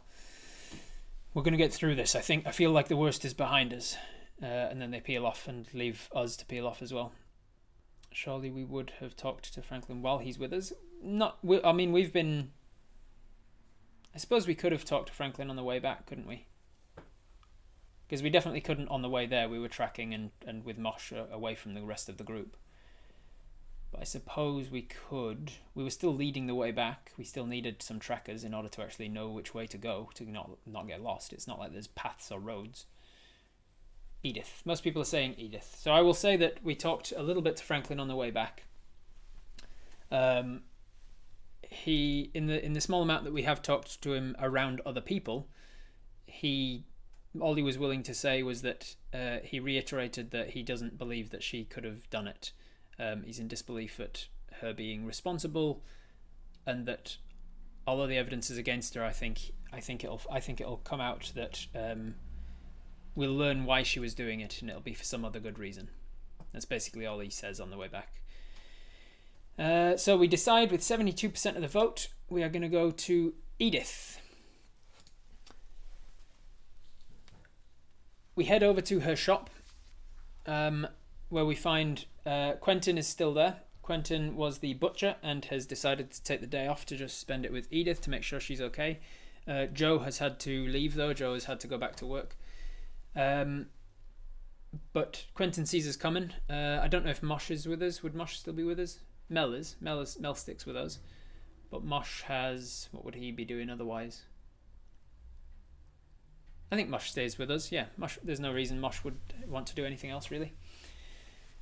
So we head upstairs. And we ask Quentin first, "Is she in? Is she okay?" And Quentin tells us, "Yeah, she's actually looking slightly better. Her colours come back, and she's lost all of the spidery thing on her, and oh, that's good." You've also noticed that you've lost all of your Lichtenberg figures on yourself as well. It seemed to go back when you got your hit points back. Is she in? Can I talk to her? Yeah, she's upstairs. I just ran her a bath and made sure that there was very little water in it. She couldn't slip down and drown under her own body weight or anything like that. Right, you are. Well, when she's out, I'll go and talk to her, and you wander up and... Edith, you alright? Yeah, I'm all right. Just waiting to get out, if you wouldn't mind. Alright, right you are. And you help her out of her bath and get her dried and dressed, and then walk her back into her room. Again, as I said, she's started to get some of her hit points back. Some of her health, rather. She's got all of her hit points back, but she's still very weak. She was down to one strength. Haven't rolled for her yet, have I? I've rolled for you, Mosh, and Kathleen, but I haven't rolled for Edith. She's got back half of it. Well, that was half rounded up. Yeah, so she's got back 2. She's up to like 3 strength. The sort of strength. She looks like a person with 3 strength. There you go. She's got very, very, very weak arms and things. She can't hold herself up. But she can just about walk with 2 people as like crutches as she's walking, and then sits down on the bed and is very light. Skin's kind of hanging off in places where the muscles should be larger. And we say, "Well, I'm glad you're okay, Edith. You're looking better than you were yesterday, and you were right that rest has done it." She goes, "Oh yes, I'm fine. I'm feeling a little bit better. I think I need a couple more days to fully get back to myself, but I should be okay. I've heard what's happened. The mayor told us all about it while you were gone." And then she says, we say, "So you said that you knew what it was. You'd seen it before." And she says, I had. Oh boy. Let me tell you a little story. I was a much younger woman once. And when I was younger, we were prepping for a journey. There were 4 of us. There was me, and then some friends, Reuben, Dahlia, and Peter. And we lived in a town called Kester. Apis know Kester? You probably wouldn't. I don't think you've been in that area of the world yet. We lived in a town called Kester. We were preparing for a journey out through the mountain range nearby. We were going towards another town called Dunhill. And we visited an apothecary or a soothsayer of sorts for supplies. And while we were there, I decided to ask her some questions, pay for her services as a soothsayer about the journey ahead. It was known to be quite a dangerous track that we were taking. So I asked her whether it would work well. And she said we would arrive, but there was trouble. And then she kind of went into a different state. And she said a little sort of a rhyme or a ditty, a poem, if you will. And I remember it clear as day, as if she'd just said it to me yesterday. She said, "Spend not one night in that forsaken place, lest the darkness look upon your face, and liking what it sees, it may drink your strength afore break of day." And I asked her what she meant, and she said that she didn't know. She had no idea. And that sometimes the future speaks through her. But she said that whatever it is, I needed to heed its warning. So we set off after we had our supplies, and we went through the mountain range towards Dunhill. And as we were going, we were due to pass through Hampden. It's a small town in the mountains it's meant for like a little stopover to have a break on your way through, to make sure that you've got somewhere to rest. And so it was coming up on night, and we were ready to have a little rest in Hampden, and we stopped there. But the first thing we noticed is that there was no one out on the streets. There was chaos around the place, as if Hampden had been deserted. The next thing we noticed is there were a couple of bodies in the streets as well. Folk that were basically skeletons, and so we thought they must have been there for a long time. But people had travelled through Hampden not 2 weeks before, from Dunhill, back on the way to Kester. And so we knew that they would have mentioned something if people were dead then. So we thought it was odd. I'm not going to lie, I was fairly scared, and I wanted to leave. The words of a poem kept ringing in my ears: spend not one night in that forsaken place. And suddenly it started to become clearer to me which place might have been forsaken. But the others in my party, they saw an opportunity to resupply on things that would make our trip more worthwhile financially. They said, if this place has been abandoned, then the inhabitants clearly don't want the things anymore. And so we can have them. And so they started to loot. They started to look around the houses for things that are worth taking. And sure enough, they found things worth taking. They found people weren't there. They found that they'd gone in a hurry without taking anything with them. Wherever they'd gone to, they needed to get out. Unfortunately, it started to get later in the day. It started to get to the point where night was coming. And then I heard a shrieking cry. I can still remember it. There was a cry of pain coming from the general store. And the other three of us, we rushed in and we found Peter. But he was dead. And he was a skeleton like the rest of them. His skin just hanging off his bones. I needed to leave. I needed to get out. But I was overruled. Reuben and Dahlia were headstrong, and they wanted to get revenge on whatever had killed Peter. They said there's some coward staying around here and he needs to be dealt with. It's a monster that we need to deal. They had in their minds that they were adventurers and they were powerful and they could handle anything. And then the sun started to set, and the shadows grew long. Longer and longer the shadows grew as the sun disappeared over the mountains, and they started to move.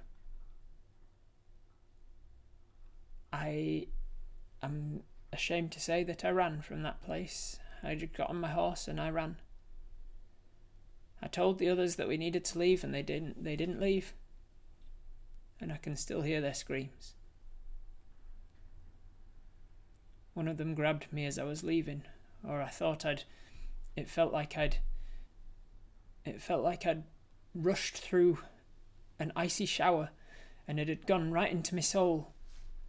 And I felt weaker on the horse. It was all I could do to hold on to them reins.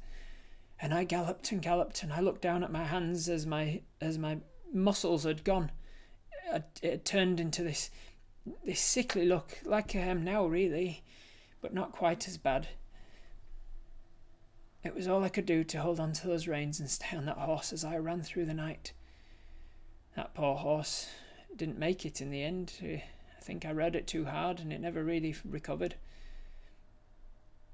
But the next time that I slept and recovered from it, by the morning I was practically back to what I was. And by the next day I was fully back to normal. It was almost like it hadn't happened at all. By the time I arrived in Dunhill, I barely knew that it was real. I stayed in Dunhill for a long time, not wanting to make the journey back. Next I know, though, when people started to make that journey again, Hampden was just a desert town. There was nothing living there anymore, nothing attacking anyone that went through. It was considered a ghost town and haunted, and people still pass through it, but nobody really stays there.